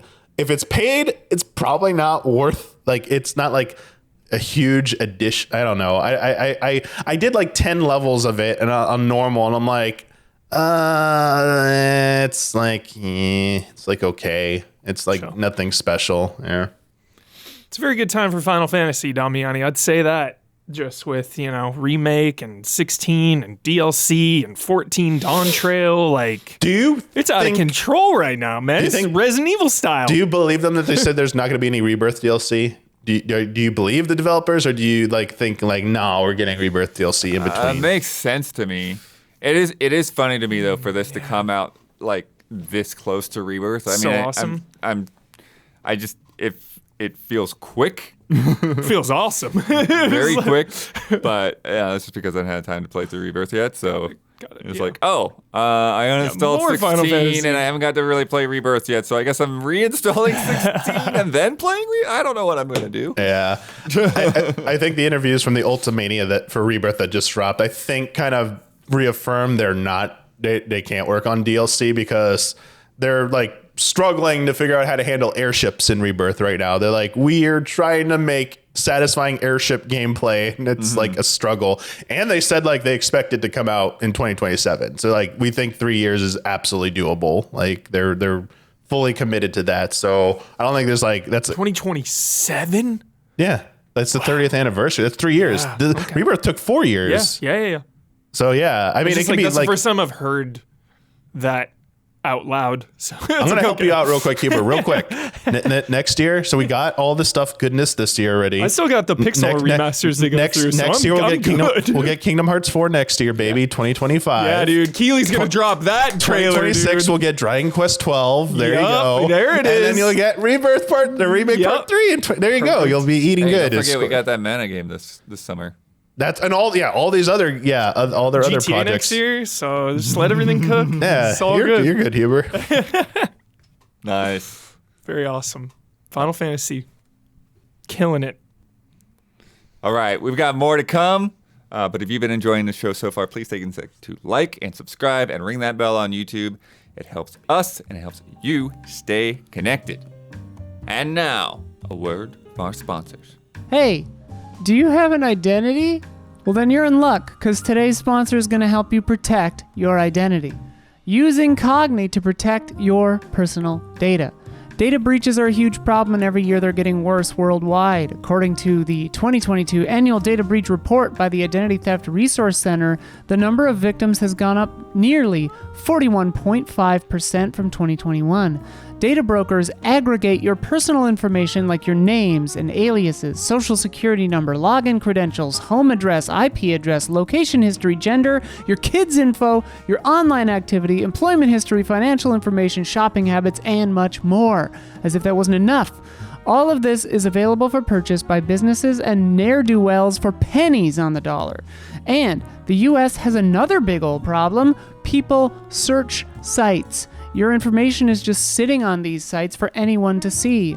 In a nutshell, your personal information is being sold or published online without you even knowing about it. It's already happening. It's already there. It's already on it. The good news is that you have the right to protect your privacy and request that data brokers delete the information they hold about you. The bad news is that doing this would take literally years to do manually, just one time. And here's where Incogni comes into play. Incogni reaches out to data brokers on your behalf, requests your data be removed, and deals with any objections that they might have. They even repeat the process over and over so that sites that add your data back on again will take it off and keep it off. It's super easy and really fast to sign up and very fairly priced, especially with this discount. I've used other services like this in the past, and this one is definitely my favorite. It's super quick to sign up. It gives you great feedback right away. You can see right away how it's working. You get emails like, hey, you left our thing, and you're like, cool, I've never even heard of you. Pretty quickly, yeah, it was working immediately.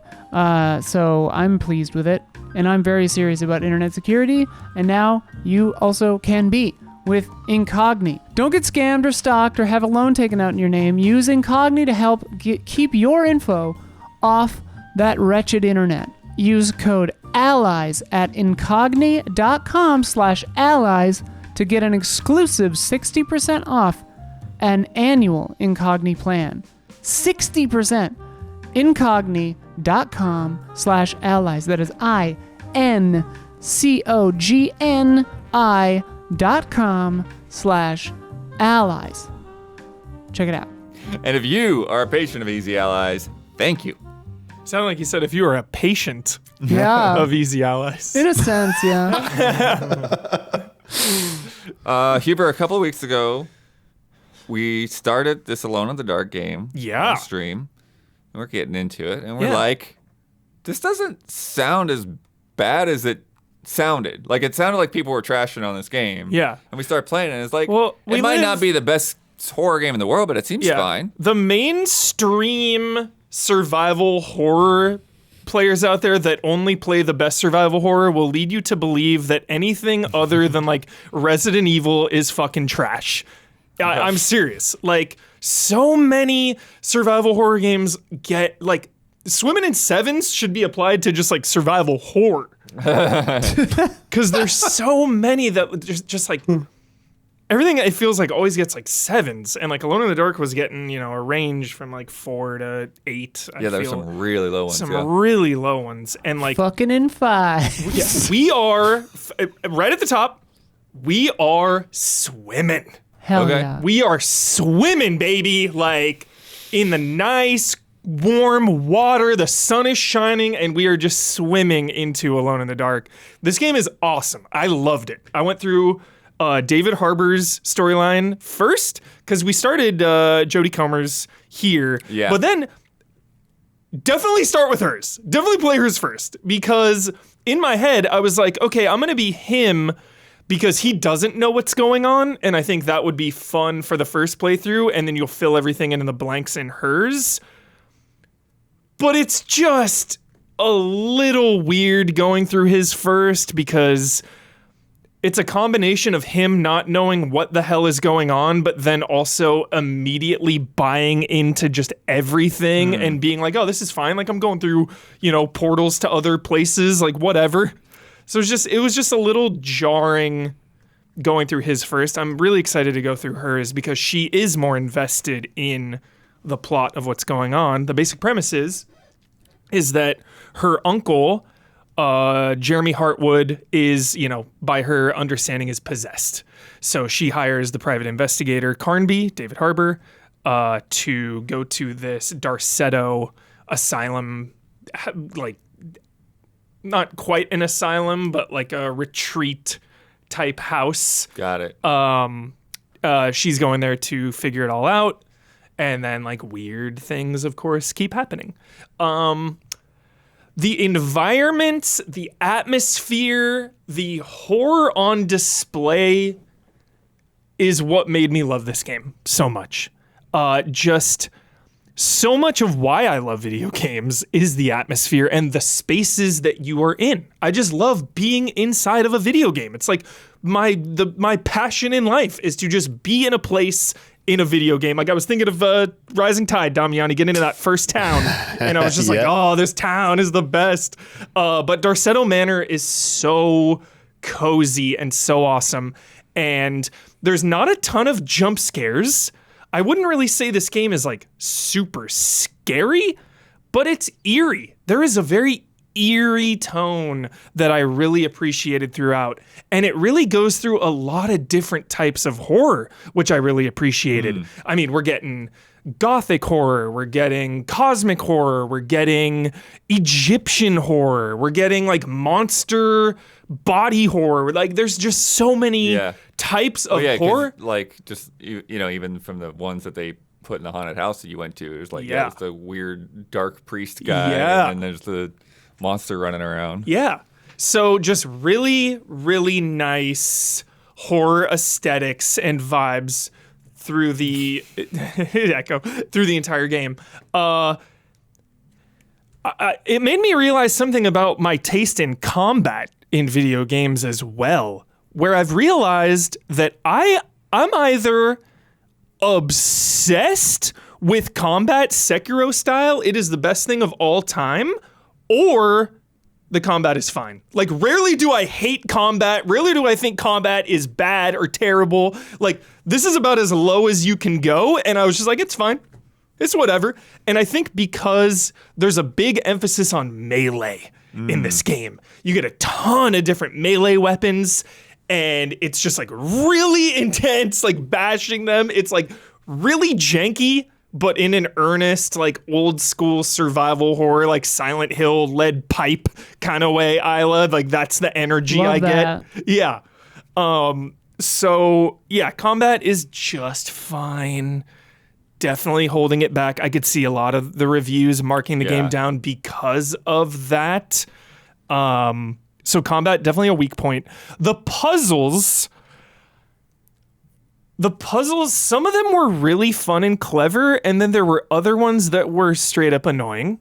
Ones where you know what you have to do, you're just trying to do it, you know, whether that's like levers or like turning things or matching things up. It's like, okay, I know what you want me to do, but also it's like really confusing. So the puzzles can be really just like out of, you're like, wait, how did you even get to that answer? Like I looked a couple up, no shame, you know, I looked a couple up where I was like, you know, I'd always try it for a few minutes and I'll be like, am I doing something wrong here? Like, what is going on? Classic adventure game. Yeah. Yeah. Like, wait, what? And yeah, just like any kind of classic swimming in sevens, there's always some like, you know, there's always those like little flavors that I love. One of them is the documents you pick up. Each one of these documents has voiceover narration from the person who wrote it. So there's like this whole big cast of characters that you won't even like see really that are voicing these documents. And they'll even add extra dialogue that is not written down in the thing. They'll be like having a conversation or whatever, and then they get back to the document. It's like really cool. I loved all the documents in this game. Oh, so you say like the character that's reading it will start talking? That's nice. Yeah. So like you're not just like hitting an audio log. You're actually reading it. Yeah. Absolutely. So I loved that. The collectibles are really fun because they will give you really important, if you collect a certain amount, there's like 15 sets of items you can collect. If you complete a set, it'll give you like really important lore where you feel like, oh, that's really insightful. Like that felt like a reward for finding these. And then there's also some that give you different objectives, like secret objectives, where it's like, yo, go to this place and do this thing. You're like, wait, what? There's multiple endings to this game. Okay. Yeah, I mean, I figured there'd be at least some for him and her. But. Yeah, I believe the true secret ending you can only get if you finish both, which I think is really smart and really cool. I will say, classic Resident Evil 2 remake style.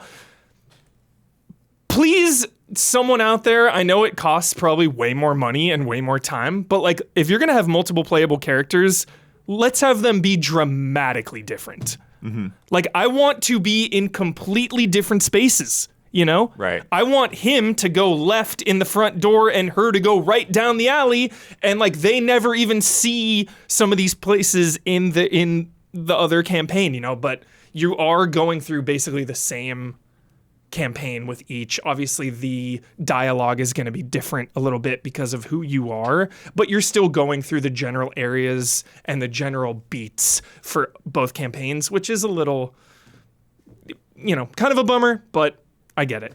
So, you know, we are definitely not in the Capcom upper echelon budget here, you know. I definitely felt the limitations of budget playing through this. So a little rough around the edges, but I love it. I love it so much. This is absolutely, I'll write it now that this is the best 7 Easy Allies Game of the Year award, like no question.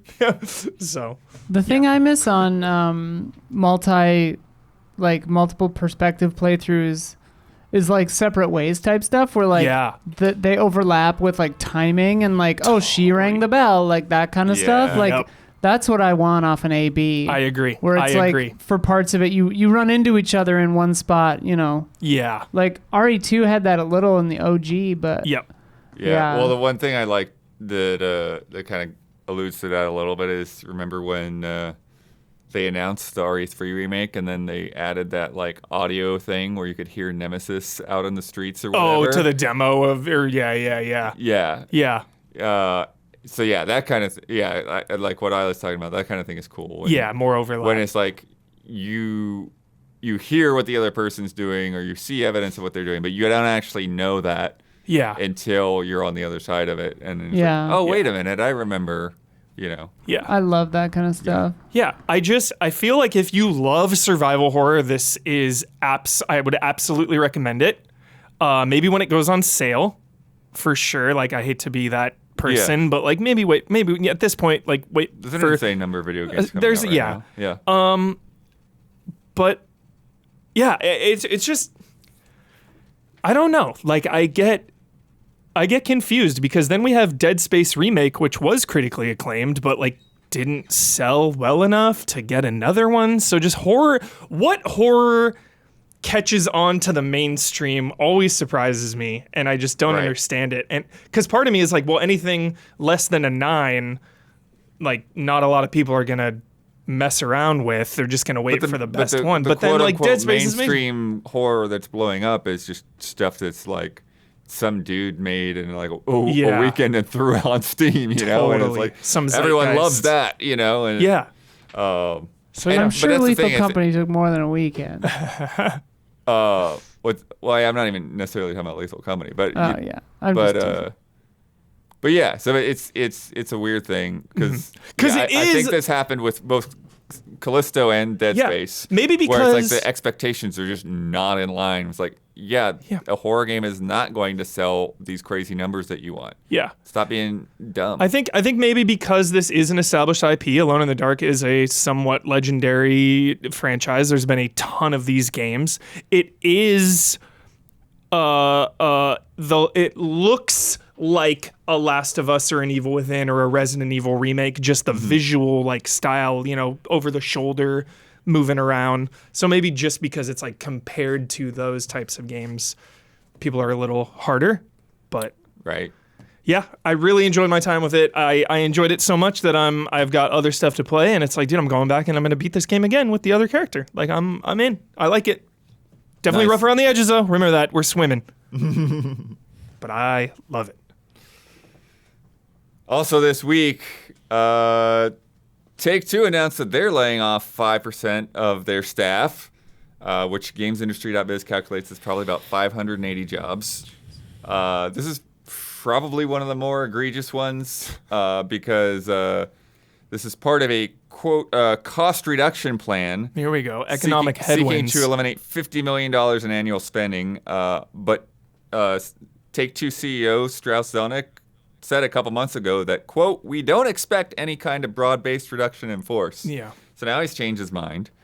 I was looking for the quote and I couldn't find it, but there was something around that time, like when we were first talking about all the layoffs around the beginning of the year, where I remember him saying something along the lines of like patting themselves on the back of like, yeah, all these other companies like during the pandemic they grew too fast and they were too over ambitious and it's like we didn't do that and we're all good and and now he's laying people off too.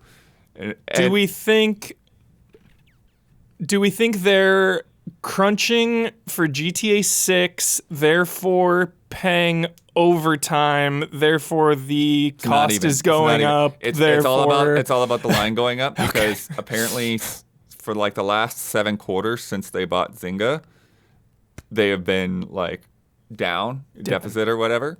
But this goes back to the whole problem we're talking about with the the stock market and all of that and then quarterly earnings calls and all, because it's like, yeah, you're making a video game that takes 10 years to complete. Yeah, or it's whatever. not out yet. Yeah, it's not going to show up on your budget every quarter. Yeah, like, and that's the thing that's like it kills me so much. Is like GTA 5 has sold 195 million copies. Copies. That's not even short cards.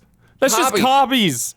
GTA 6 is coming out next year or at worst the year after. Yeah. Like, you can just say, hey, we're good. We got enough cash to get us through until GTA 6 comes out. It's all good. Yeah. You know, another thing I saw reading through this, though, last year, they doubled the executive salaries.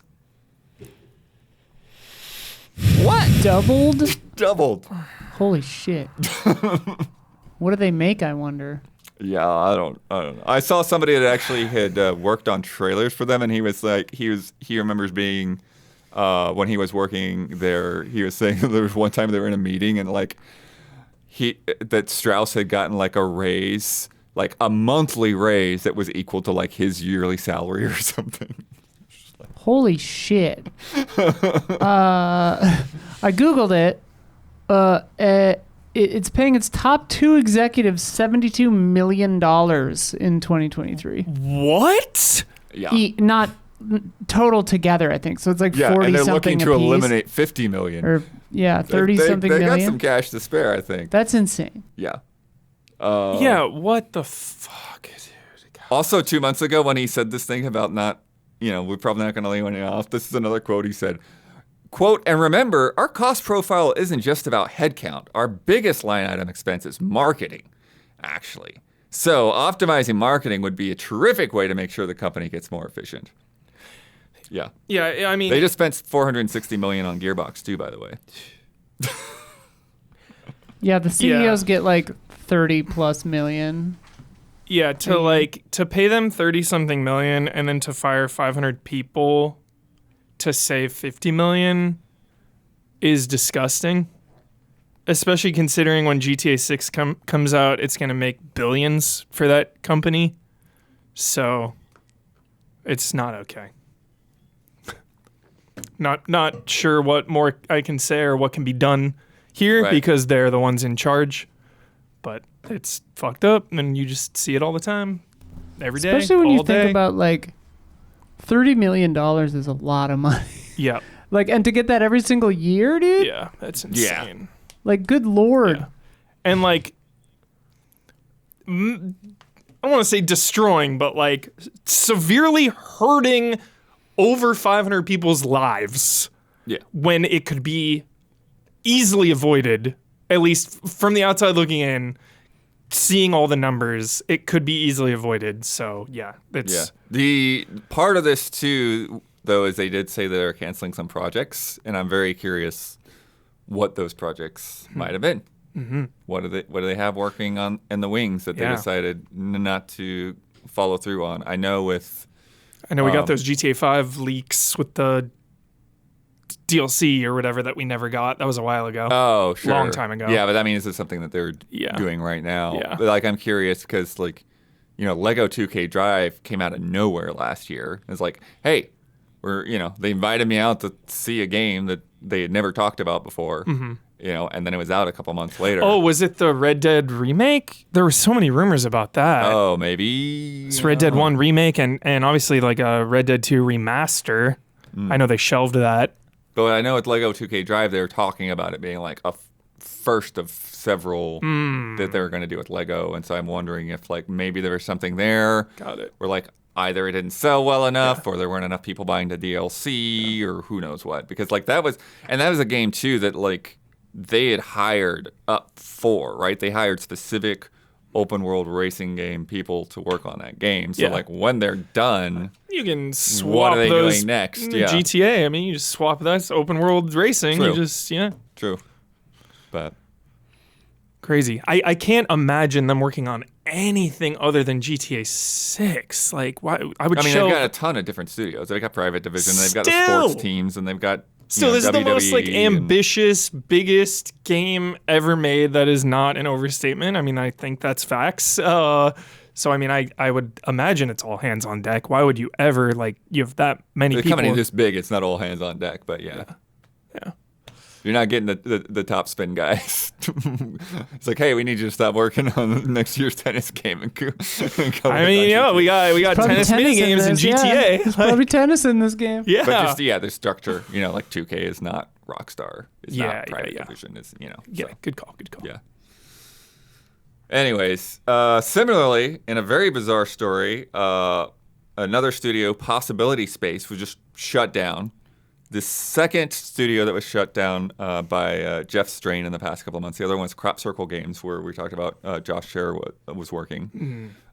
These guys were apparently working on something that was very cool for the past couple of years, and it's never going to see the light of day. And like before, they put out a really weird statement when they told everyone that they were closing the studio, almost sounding like it was blaming them.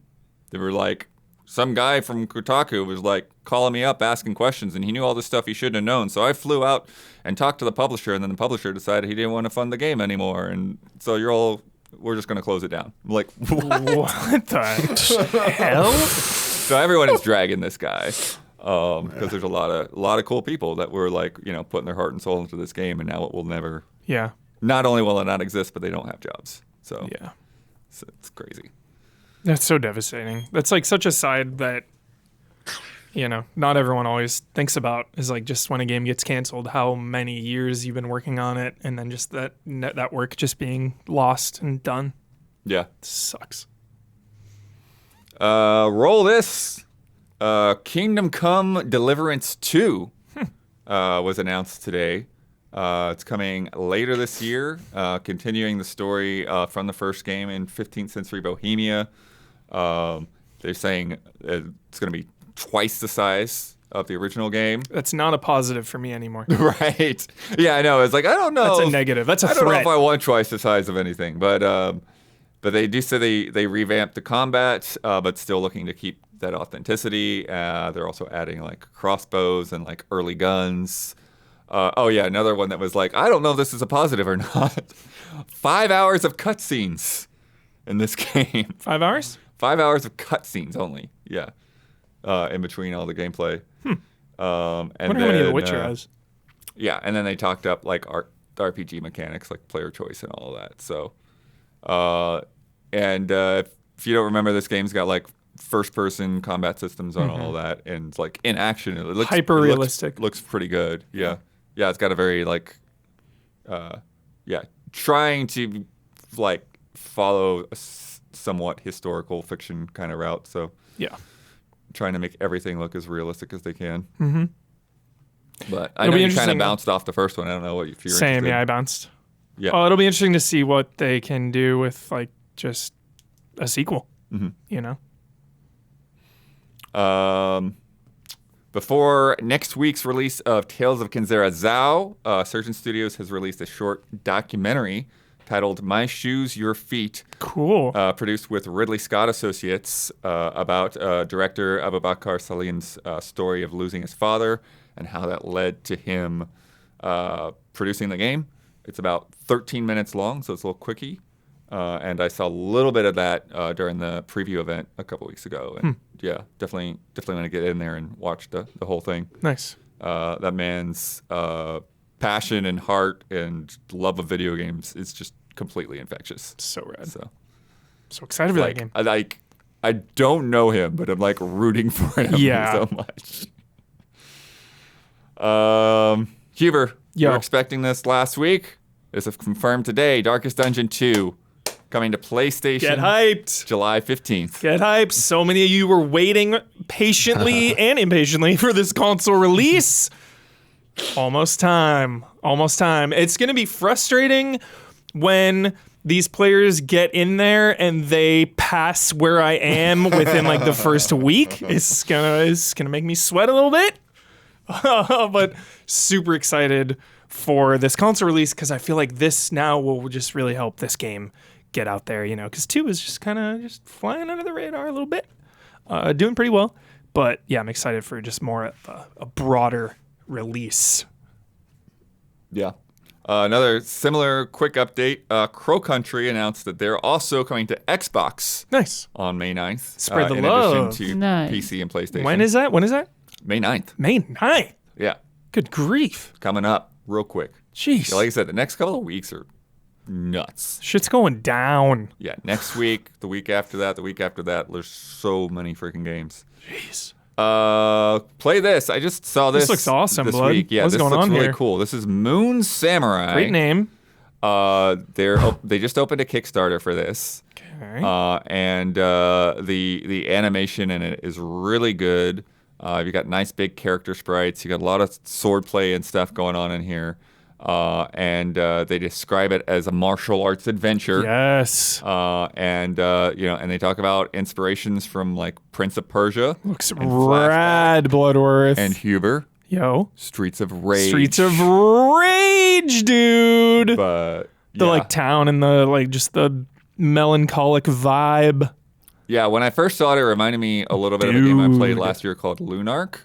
But I think this is so far this looks like it might be even better than that one. Because I didn't quite like. There's that old I boy wasn't shot quite every into time. Lunark Yeah, enough to hold like up, finish old it. boy, dude. But like the combat sequences here are just crazy. This looks like a side-scrolling Sifu, and I'm fucking here for it, dude. Oh my goodness. Yeah, and then these bosses, this crazy Yeah, tentacle what? one. Dude. Barroom Brawls. I'm so hyped for get this. Huber Why with the is this a barroom brawl. Kickstarter announcement? We're going to see this game for 3 years. No. Yo, That Superman Riding Punch was Punch, cool. dude. Roman Reigns up in here. It reminds me of the stick figure fighter, like the exaggeration of the animations a little bit. Yeah. Remember those old like flash animation Totally. things? I know this Oh, is like yeah. completely different I said, but like the actual like base character animations, like if they had like this kind of tech, then it feels like an evolution of that, which those always look so sick. Yeah. There's This a looks lot of cool environments that are so shown off here. good. There's one that's like Dude, I'm he's back in this. fighting with a huge octopus behind him. I'm back in this shit. Another one on the floor of a club. Another one where he's like in a computer lab fighting someone that looked like freaking. Isla, can we get a Kickstarter check, please? Okay. Yeah. We need this. Oh yeah. How's it doing on? We need Kickstarter? this. Be nice if that one gets backed right away. Yeah, we need it. Checking. Hang on. I need also a Dawn take on this. Don, do you like that game? I don't know if Don was paying attention. He's working. Oh man, it's at 7,458 out of 7,500 or 75,000 goal. It has 28 days left and 192 backers, so it's not doing great. Oh, So it's no. at 10%. No. Yeah, 10%. I mean, it's on pace, you know. Yeah. Okay. All right. I'm getting in there. $10. Throwing down. Spread the word. Yeah. But I think they just launched like today or yesterday or something. Okay. right? Okay. 28 days to go, so that probably launched 2 days ago. Okay. Yeah. All Day right. ago. There you go. People just finding. Yeah, yeah. Chill. Just finding out about it. Chill. They're gonna hit their goal tonight after this podcast. Isla, hopefully Hi. you can tell me something about this. Dwarf Fortress Adventure Mode finally in beta. Oh yeah. I feel like you've talked about this before, but maybe I'm imagining things. I've played not regular Dwarf Fortress, new with graphics Dwarf Fortress a little. I imagine this will be a more approachable Dwarf Fortress. Dwarf Fortress, if you don't know, is like the biggest, most complicated game ever made. And the devs are, I think they might be brothers. I don't remember. But I recently read a thing about how they, since they started actually charging for this game that they've been making for like 2,000 years. I think like literally they've been working on it for like 20 years or something. They finally made a version of it for Steam that has graphics because it used to be ASCII art, you know. And they were saying, oh yeah, so you sold like, you're on track to sell 1 million copies. Like, what did you spend the money on? And one of them was like, well, I got a Honda Civic. I think it's a nice car, you know? Heck yeah. And I'm just like, these are some just like solid guys. And yeah, I don't know. Dwarf Fortress is sick as hell, though. But check it out. So how does the base game actually play? Like you're like building the fortress yourself, like a tower defense, or No. Okay. Wow. All right. It's okay. So you begin by simulating the history of the world. Okay. For as long as you want. Could be thousands of years, you know, and it'll have like, you know, things happening, whatever, and like that'll become the history of the world. And like characters can reference that stuff, you know, but it's all procedural, it's all random. And then it's kind of like, I don't know if you picture RimWorld or like Prison Architect kind of vibes now with the graphics. It looks sort of like that, but it's a hugely complicated simulation of dwarves living in a mountain or wherever you, I guess, choose to live. I guess you could probably build a fortress at some point, but you're building the world, because that's the thing that they're saying about the adventure mode is that like basically you'll be able to create like play through an RPG in the world that you built. Yeah. So, so you like, I'm finding it weirdly hard to describe Dwarf Fortress. It's so huge and complicated that it's like hard to describe it. Basically, it's a top-down, just kind of everything game.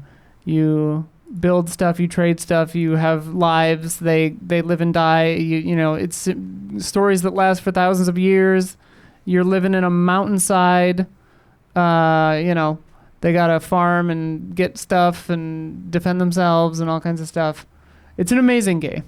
Nice. Yeah. The exact quote here from today's announcement was, Adventure Mode is the RPG campaign mode of Dwarf Fortress, where players can create a character and freely roam the rich simulated world that they have made a home in during their Fortress Mode save, or start in a fresh, newly generated world. Yeah, so like, and chat's kind of helping me out here too. Like they're saying, yeah, it's just a big, robust world simulator. And you kind of can watch what's happening. And now it has graphics, which is cool. Dwarf Fortress is insane. It's wild. And so if they're putting in a more like, you know, kind of adventure-y, narrative-y sort of a mode, that'll be really cool. Sick. Yeah, so that's public beta now. And then it'll launch 1.0 or whatever for Adventure Mode in a couple months. Apparently, after the launch of that Amazon Prime Fallout show, Fallout 4 is now topping the charts in Europe. So fun. Nice. Good. I saw the first episode of that night or two ago. I really liked it. Super funny. Good tie in there. Nice. Every time. Last of Us said the same thing when it came out. Everyone was playing Last of Us. Sick. And then after Larian had recently revealed that their next game will not be a sequel to Baldur's Gate 3. Blood Earth. I feel like we're getting so many video game adaptations, and I feel like this is gonna just even more now, even more, because see that parallel and driving those sales. I feel like there's gonna be a gold rush for just trying to adapt like everything. I've heard people say like that Sony was kind of asking, like taking pitches on literally everything. Literally everything. Yeah. My friend was part of that. Yeah. And was like, I've heard that from I bet other it didn't have people much too. Twisted Metal though. And that was a while ago Because they too. don't have a Twisted Metal game Yeah. that you could buy. Oh yeah. Dude, that show's so good too. It smells sick. Anyways, basically, the last one there, Larian confirmed that their next projects will focus on 2 new original IPs. Sweet. So, all new stuff. Not Baldur's Gate, not Divinity. Yeah. It is time for Love and Respect.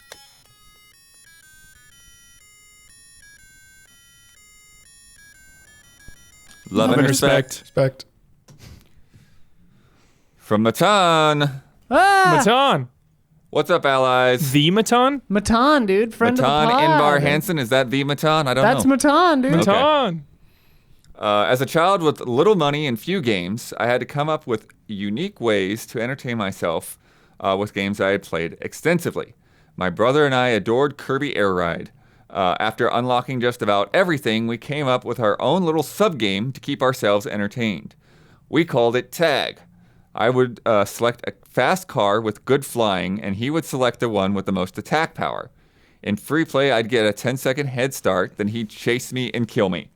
Whether it lasted 45 seconds or 45 minutes, there was literally no way for me to win, but I loved it.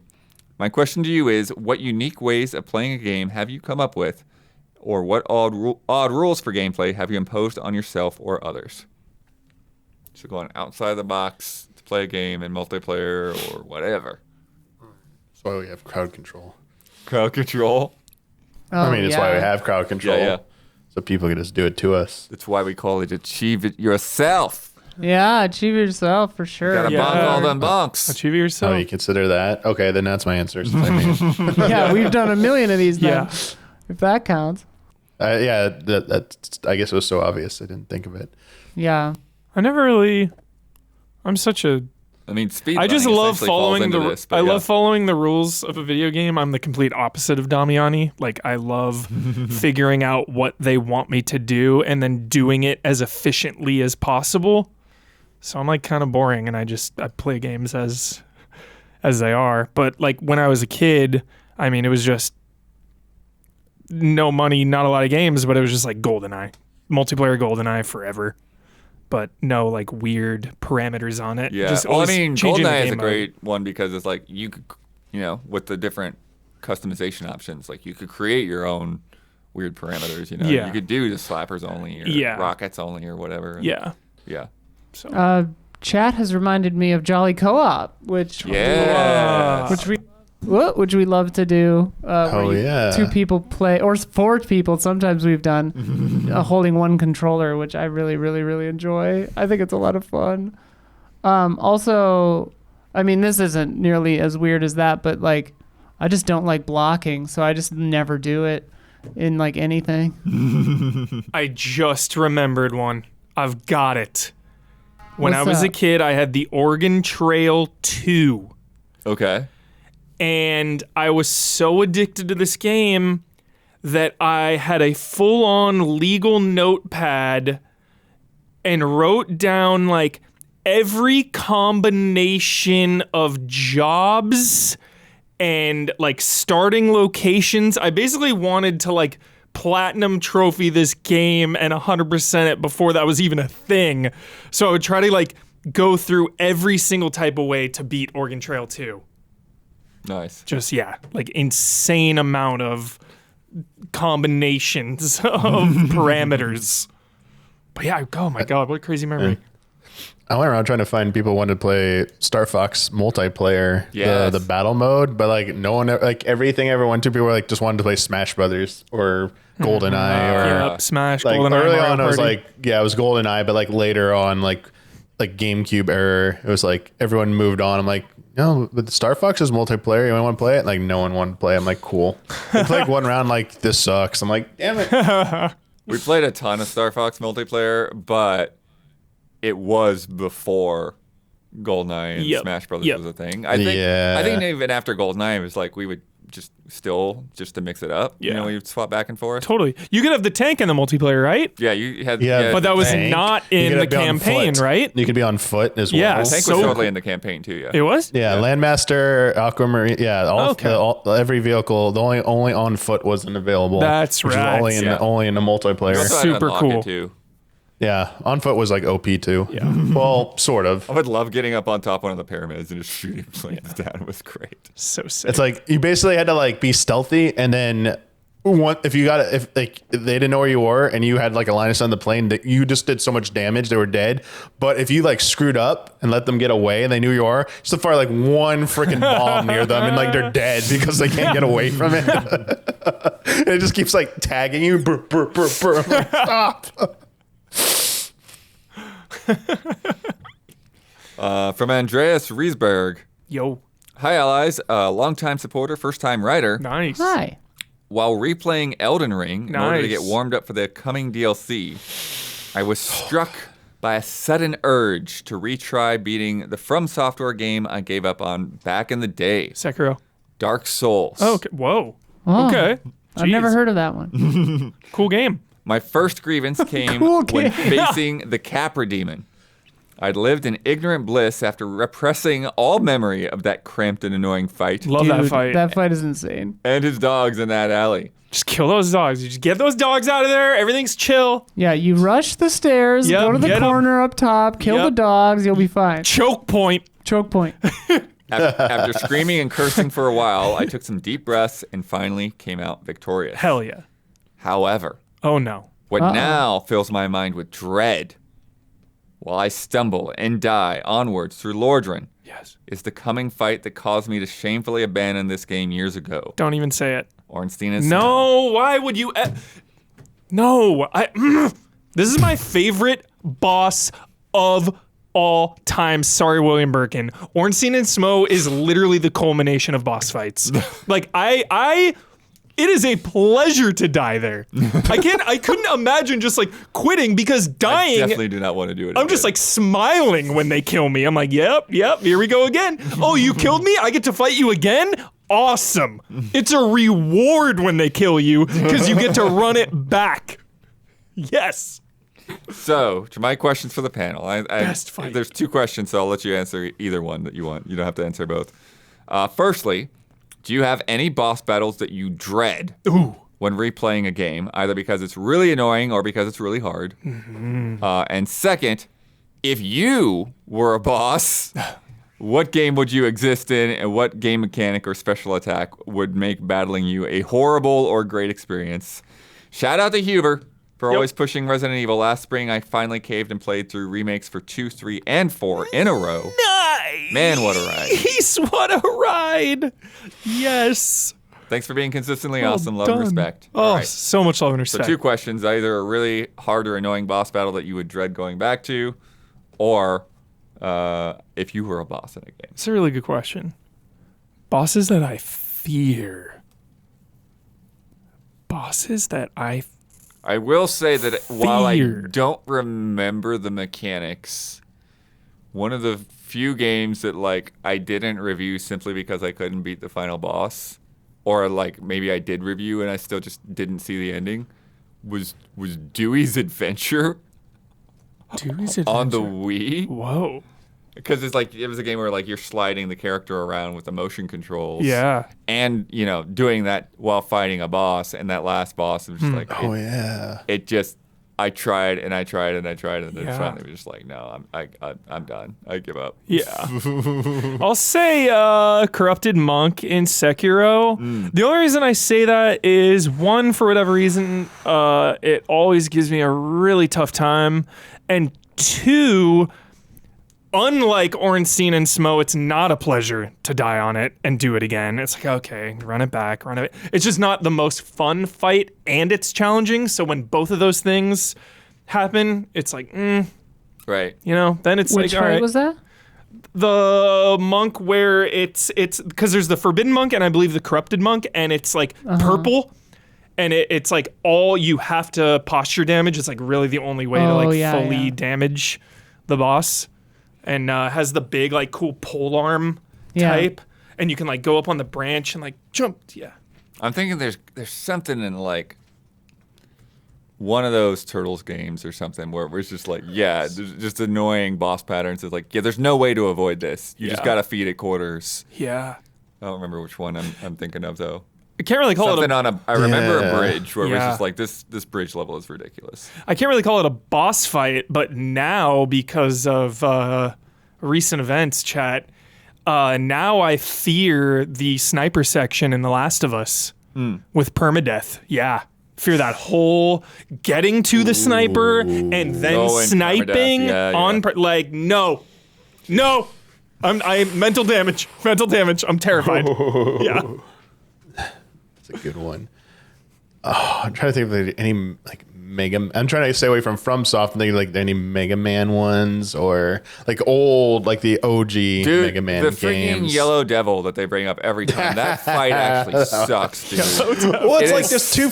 It's there are so two bad. phases. Like Two phases. No. To Mega Man boss fights, whenever you're playing them, there's the state where what the fuck is going on? I'm just getting destroyed, and then once you know the pattern and like you see the code, it's like, oh, this is not that big of a deal. This is so easy. Why was it so hard before? when they reprised it in like later Mega Man games, it was all right, but the first time, dude, it sucks so bad. There's like this tiny 1 second that you can do any kind of damage, and then it's like, all right, dodge every single thing flying across the screen all over again until he reforms.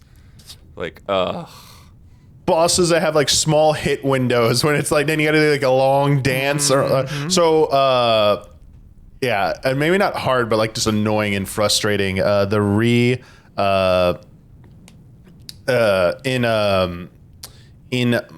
Majora's Mask 3D, they redid a boss fight, and it was one of the worst. So Twin Mold and Stone Tower was, oh my God. I don't understand what they were doing with it, but like I was Majora's Mask 3D, when I was reviewing it, I was like, okay, well, I mean, this game's gonna be like easy. I know how to beat it. And I'm on this boss. I'm like, the normal way wasn't working when it was like you had to go to the giant form. I'm like, why is nothing hurting this damn thing? Like, I was like, oh my God. And then like finally figured it out. Like they changed the mechanic and I'm like, oh my, like why? It was supposed to be like a goofy kaiju fight where you use the stone mask to get giant size. It's like, yo, like I'm a giant Link fighting a giant, like, centipede looking thing. Cool. And it was just like, it's goofy. And now it's like, why, what did you do here? And like I just remember being so annoyed at that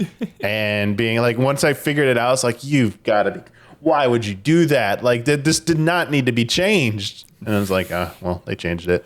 I would also say Ancient Dragon in Dark Souls 2, but it's optional, so you can just, if it pisses you off, you just skip. So sure. Yeah. Those are always the fights that annoy the shit out of me. That's why I hard quit Dolmen, I believe. Dolmen, dude. Was because any boss fight that's like 10 plus minutes long where if you make one mistake you lose, like come on now. That's just annoying.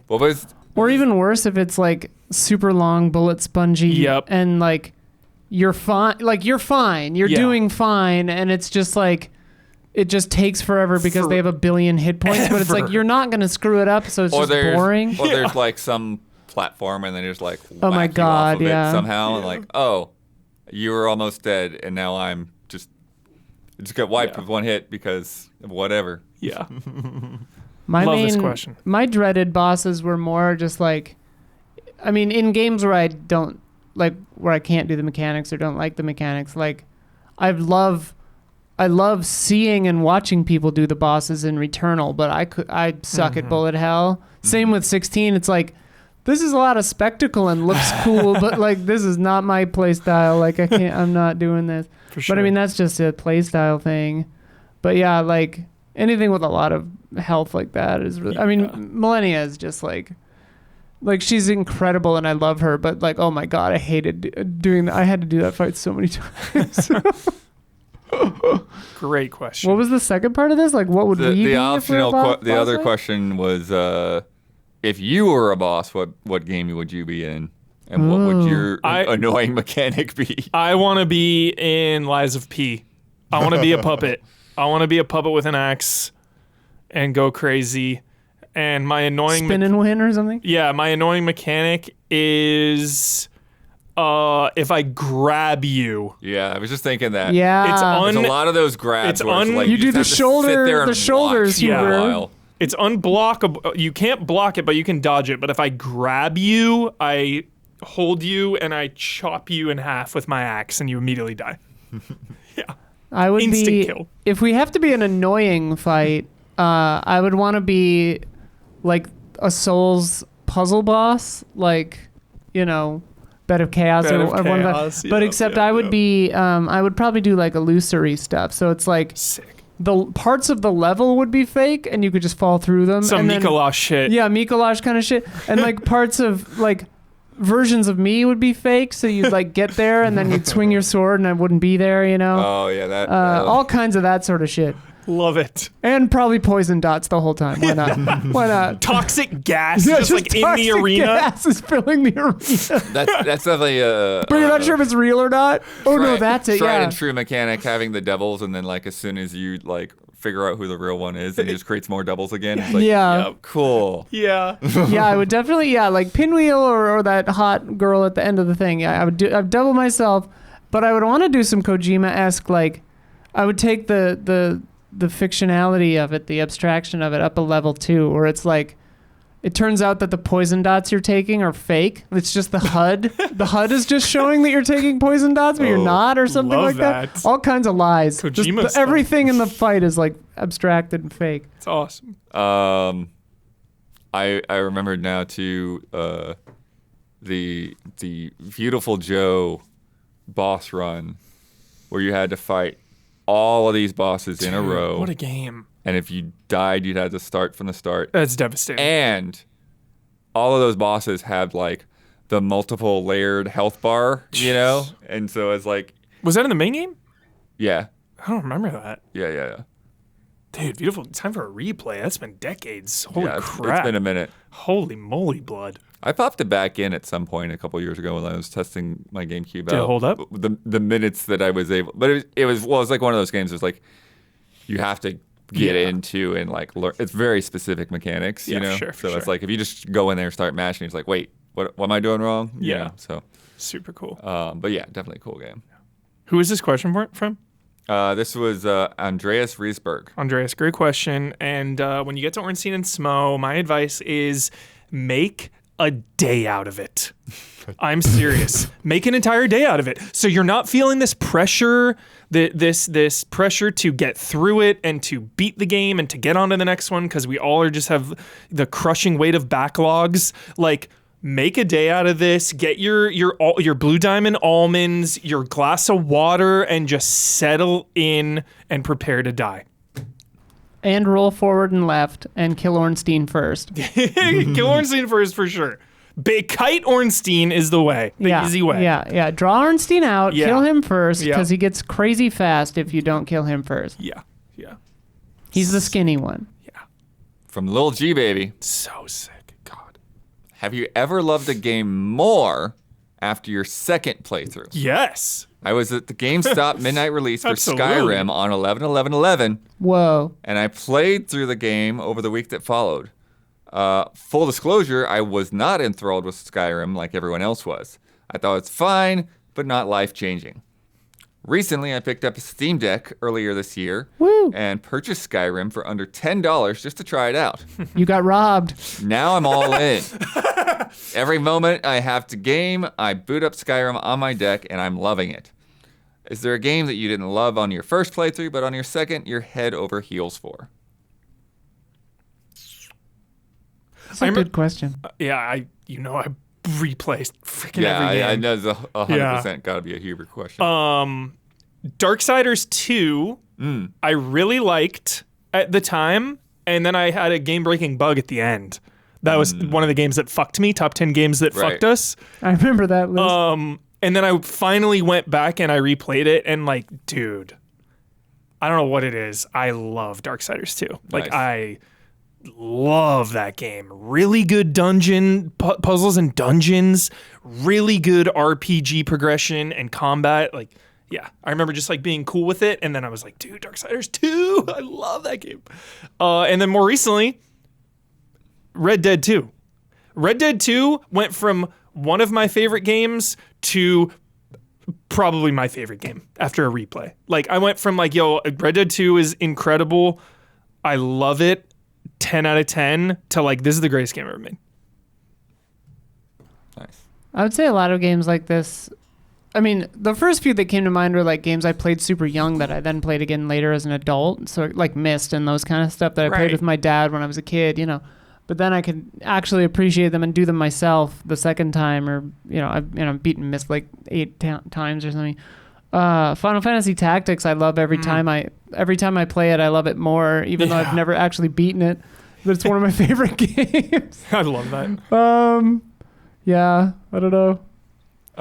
What was funny is I wouldn't say it head over heels for, but one thing that you guys basically are responsible for turning me around on was Darkened Sky. Dude, that game rips. Because I came in like trying to make the case for this game being horrible, and everyone's like, "We got a full playthrough this thing." Yeah. I'm like, oh my god. And then you're the one who ended up doing all of it. But the main thing that made the difference from when I first played it to when we played it was the save scumming. Yeah. When I first played it, save scumming was not a thing in my head. It was not part of like my gameplay style or whatever. I just, I didn't have that experience really. Totally. And so it was like when I would hop across all these things, and I would get hit by some random stupid insta-kill monster, or I would miss a jump, and I'm like, okay, well, now it restarts me way back at some checkpoint like 20, 15 minutes ago, and I'm like, I'm done with this. But then I was like, oh, you can just save scum and just like get to a safe spot, save. Yeah. Make a couple of jumps, save, make a couple of jumps, Yeah. It's like, okay, I can actually make progress on this now. But the regular checkpoints were just too brutal, and the deaths were too random. Yeah. I got another really good one. Really good.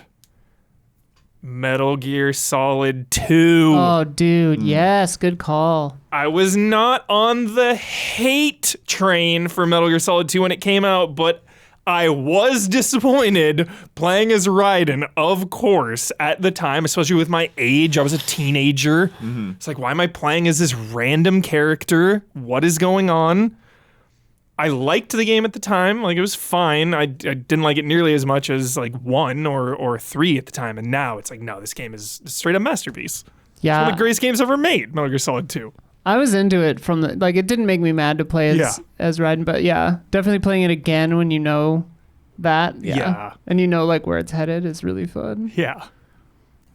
Chat says you need to will the Final Fantasy Tactics remaster into existence. That is happening, 100%. I think that No, don't say 100%. That it's never happening. It's been leaked, but Yeah, that thing's coming. I mean, well, it was in the NVIDIA leak. That's like the one thing that hasn't happened yet. Yeah. The holy grail of leaks, the NVIDIA leaks. Yeah. Do you have any, Damiani? Yeah, it's because I was just talking about like Majora's Mask. I remember not liking it too much, like and not. Oh, and Mario Sunshine, Damiani. Oh, hell yeah. I still like feel the same about Mario Sunshine after all these years. Like good game, prophecy. but my least favorite of the 3D. But that's just me. Majora's Mask. I remember not for a lot of people didn't initially like it as much as Ocarina of Time. But like, I think a step further, like I didn't like fully appreciate it on my first playthrough. A lot of like, and I wouldn't say things went over my head. It was just more like, it was just like such a different structure that I was used to with like the real time. And I was like, this feels too stressful, blah, blah, blah. And like every single playthrough since, it's like, oh yeah, this is really good. Oh, this is like it now, like looking like, I mean, not even just now, but like many years ago, I realized like, oh yeah, this was like, this is like they're head to head. Ocarina gets like the nod usually because of like its historical significance of doing things first, but like, man, they're like two juggernauts when put next to each other and for different reasons. And it's like, yeah. And it wasn't until like Breath of the Wild, Tears of the Kingdom that they revisited like real time affecting the placement of NPCs. It's not as like stressful as Majora's Mask where you need to follow like a schedule to complete stuff, but there are quests where it's like that person's only there at night or they're during your day. You got to like, you do like they kept that spirit alive. Dude, ripped it Following off. those chickens, dude. Trying to figure out where those chickens were going. Yeah. That's pretty cool in Tears of the Kingdom. Other ones that are on my docket for replaying and enjoying more are Zork Nemesis and the Blade Runner game. Yes. I need to replay those again. Yeah. Majora's Mask has been one of those games that like I really loved the first time through, and I've tried to go back and replay it a couple of times, but it does have that like, it has that sort of like point where you have to like get into the rhythm of the cycle, and it's always been hard for me to like get over that first hump. You know, it's like I think like once you've gone through like one of the dungeons, then you're kind of good. Yeah. But it's hard. It's been hard for me to like actually like fully commit and really seal the deal to get into it for a full second playthrough. For sure. I've been meaning to go back for the longest freaking time. I've just been so damn busy to Devil May Cry 5. I went through that game once and I was just not hot on it at the time. I really want to go back. Interesting. Just random little side note, but it's relevant because I feel like if I go back, I will enjoy it way more than that first playthrough. Yeah, because there's like all these like expectations and build up and stuff, and like now it's like okay, just play the game. Yeah, for and what like it is. For the longest time, I was a Devil May Cry like super fan, like you know PS2 onwards, like all the way up till 5, like the Devil May Cry anime, everything. Loved Devil May Cry, but yeah, I'm in dire need of a replay, blood. All right, it's time for bets. This week's bet. There are too many games out next week, as we've said. So many. One of those games is another Crab's Treasure, a.k.a. Crab Souls. Crab Souls. Simple question, impossible answer. I'm going to go through the top 10 English reviews on OpenCritic. I want to know how many times I will find the word crab and plural counts and the title counts. So. This is so insane. Huber, Stealthy Centipede, how many crabs? I'm going to say, excuse me, sorry. I'm going to say 38. 38. It's kind of high, but I mean, it's in the title. And I mean, default is 10. They're all going to say the title of the game. Say the title in there at once, yeah. Damiani, Pompous Cocker Spaniel. Let's embrace our meme. 55. 55. I thought about it, Damiani. I thought about it. Isla, Wet Hummingbird. I went a different gaming number, 64. Nintendo 64. Nintendo 64. Remember when Nintendo 64 games were like $90? No, I don't. I never had those. Prices were standardized. Yeah. Dude, Target Bloodworth. I will find you an ad. Yeah, Shadow of the Empire. Shadow of the Empire was $100 when it came out by me. $100. $99.99 for Shadow of the Empire. I've seen a lot of those listings. It was crazy because like maybe it was just like I was just not in a town that tolerated it because Donkey Kong Country 2. Even before that, Donkey Kong Country 2 was like 80. I might have told the story where my mom sent me in with the money that a normal Super Nintendo game cost, and they sent me back out like I'm like $20 short. My mom was like furious and like went back in there, and it was like, and the guy gave me like attitude like, well, sending you home with a penny or something, because like after like we paid with tax was like 1 penny back from like $80, and like oh my god, my mom was like, you're not getting another Donkey game. Kong Country? 2 for Donkey Kong Country 2. She was like, "You are not getting another game the rest of the year." I was like, oh they definitely did not go that high. Yeah, she was not happy. I was definitely buying a lot of Kmart games at that point. Blockbuster Video, baby, rental. Don, Fashionable Manatee, how many crabs? How many crabs, Don? How many crabs? Bets time. Quit playing whatever. Oh, God, he said 55. Oh, boy. We got 2 of them. Gabby, Optimistic Rat. 30. Oh, and a cute little crab drawing. 30. Nice. And then I thought I was on the low side. You got a couple under me. 43. Shit. Last week's bet. Last week I asked how many gigabytes that Final Fantasy XVI DLC would be, according to the PlayStation Store page. Huber bet 16 gigabytes. Damiani also bet 16 for 16. Isla bet 10.4 Oh gosh, gigabytes. Don bet 28.8. Nope.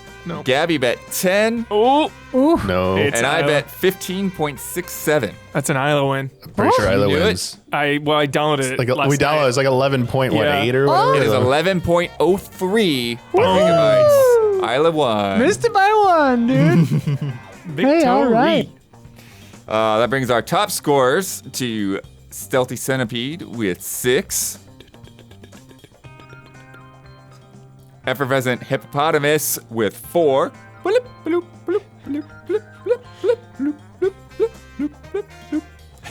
And Wet Hummingbird now has 2. Yay! Yeah. Double your points. Hell The yeah! hummingbird sound Double up. effects. Yay. That's what a wet hummingbird would say. Good bet.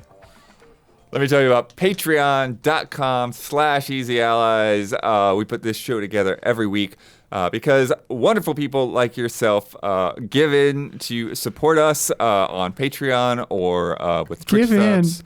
Or, Stop fighting. Give in.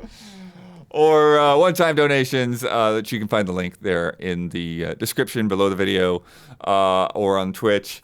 So if you've been listening to this every week, if you like the discussions that we have, if you like hearing about all the weird games that I bring around, consider becoming a patron. For $5 a month, you get this podcast 2 days early. You get it ad-free, and you get 2 bonus love and respect questions with that early podcast. You also get to submit to Love and Respect, so look out for that Patreon post on Mondays and submit by Wednesday at 5 p.m. Pacific. Get in there, get your questions, get your games in there. You also get into our Discord where you can vote on top 10s and chat with other folks. And then at $10, you get in our contributor tier to submit to Community Showcase or to vote on Stream Team. And then we've got our producer tiers at $25 and up. And our platinum producers get a shout out on this podcast each and every week. This month's shout outs go to Javawebs, Elthanis, Raymond Wheeler III, and Forever Ender. Shout out. Shout out. Shout out. Shout out. Nice. We got a lot of cool stuff happening or just happening. Don just put up a Don't Skip Hell for yeah. the Top Racer collection, which you might remember as the Top Gear, but they're Top Gear games when they originally released on the Super Nintendo in the United States. So that was Top Gear 2, Top Gear 3000. It looks very fun. Now the Top Racer collection. So check out that Don't Skip. Don did a cool job with that. Don, do you want to tease what else you've got going on? We did a little teaser on Don, you Twitter. want to tease what else you got going on? What's in that other room? What's making all that racket? Literally. I mean, you're teasing it for him, Yeah. but okay. he's coming over here. He was caught between his 4 pairs of headphones that he had. I know. Where's he going? He's giving himself a trap. Oh, Oh my jeez. gosh, that was terrifying. I'm pumped, Blood. Everyone out there should be pumped. As you may or may not know, on the other side of that wall, we've got the Jaws pinball machine, living and breathing. It is such It a is good so machine. crazy. Yeah, it's sick as hell. It inexplicably, when someone is playing it in the other room, it inexplicably sounds exactly like somebody smashing our mailbox down at the bottom of the stairs with like a drumstick. It's a beautiful cacophony of noise coming out of the other room every night here. So we're putting together a couple of cool videos for that for sure. That'll be coming down the pipes. And also potentially more pinball stuff in the future for Easy Allies. This may be opening up a door. Who knows? We'll see what happens. Wait, how the hell did we get it in here? You should have they seen had these delivery brutes. people. We had a couple of brutes in here. You should have seen them. I thought they're going to bring some special mechanical device or something to lift it up Yeah. those like 50 stairs they got to go up. Yeah. They just manhandled Brute forced it? I took some images, so that'll be part of one of these videos. I'm going to Perfect. shout out these guys. Yeah, a couple Heck of yeah. Sean and I'll get them in the video. That's awesome. There were a couple of awesome guys. So We've only we're- got this for a few weeks, so Don's making the most of it. limited time. We're out Wait, here. Late night we're blood and I. renting it? Not renting it, they're loaning it to us. Oh. Oh, you thought we owned this thing? That would be I nice. wish. It's for so preview nice. content.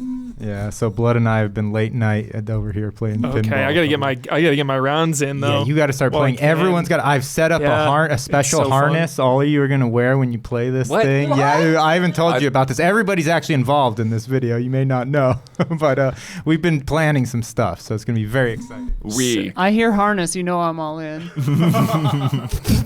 Don's saying things that have never come out of his mouth before. Oh yeah, we've been planning this. What are you doing here with this He's been table? planning this for years. Awesome. I got a review coming up next week for Tales of Kinzera Zao, so watch out for that. Zow. Damiani, you got a solo queue coming up this weekend.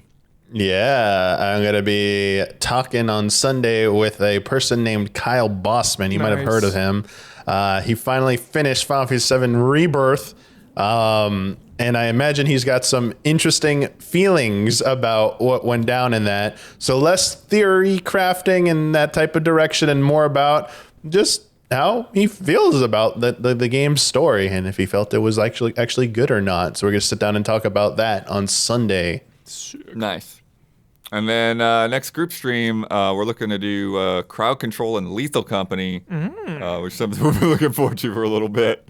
Yeah. So that'll be madness. Anyways, Isla, since you won that bet, you get to shout out anything or anyone that's on your mind this week. You get the final word, and you get to sign off with your trademark sign-off. Jeez. Shout out to just everybody. You know, the dreamers, the artists, the peacekeepers, everybody out there. Shout out. And probably other more logical things for me to shout out, but whatever.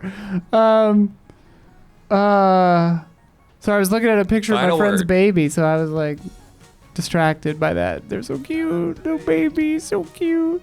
Final word. Pinball is cool. I like pinball. Good night and good game.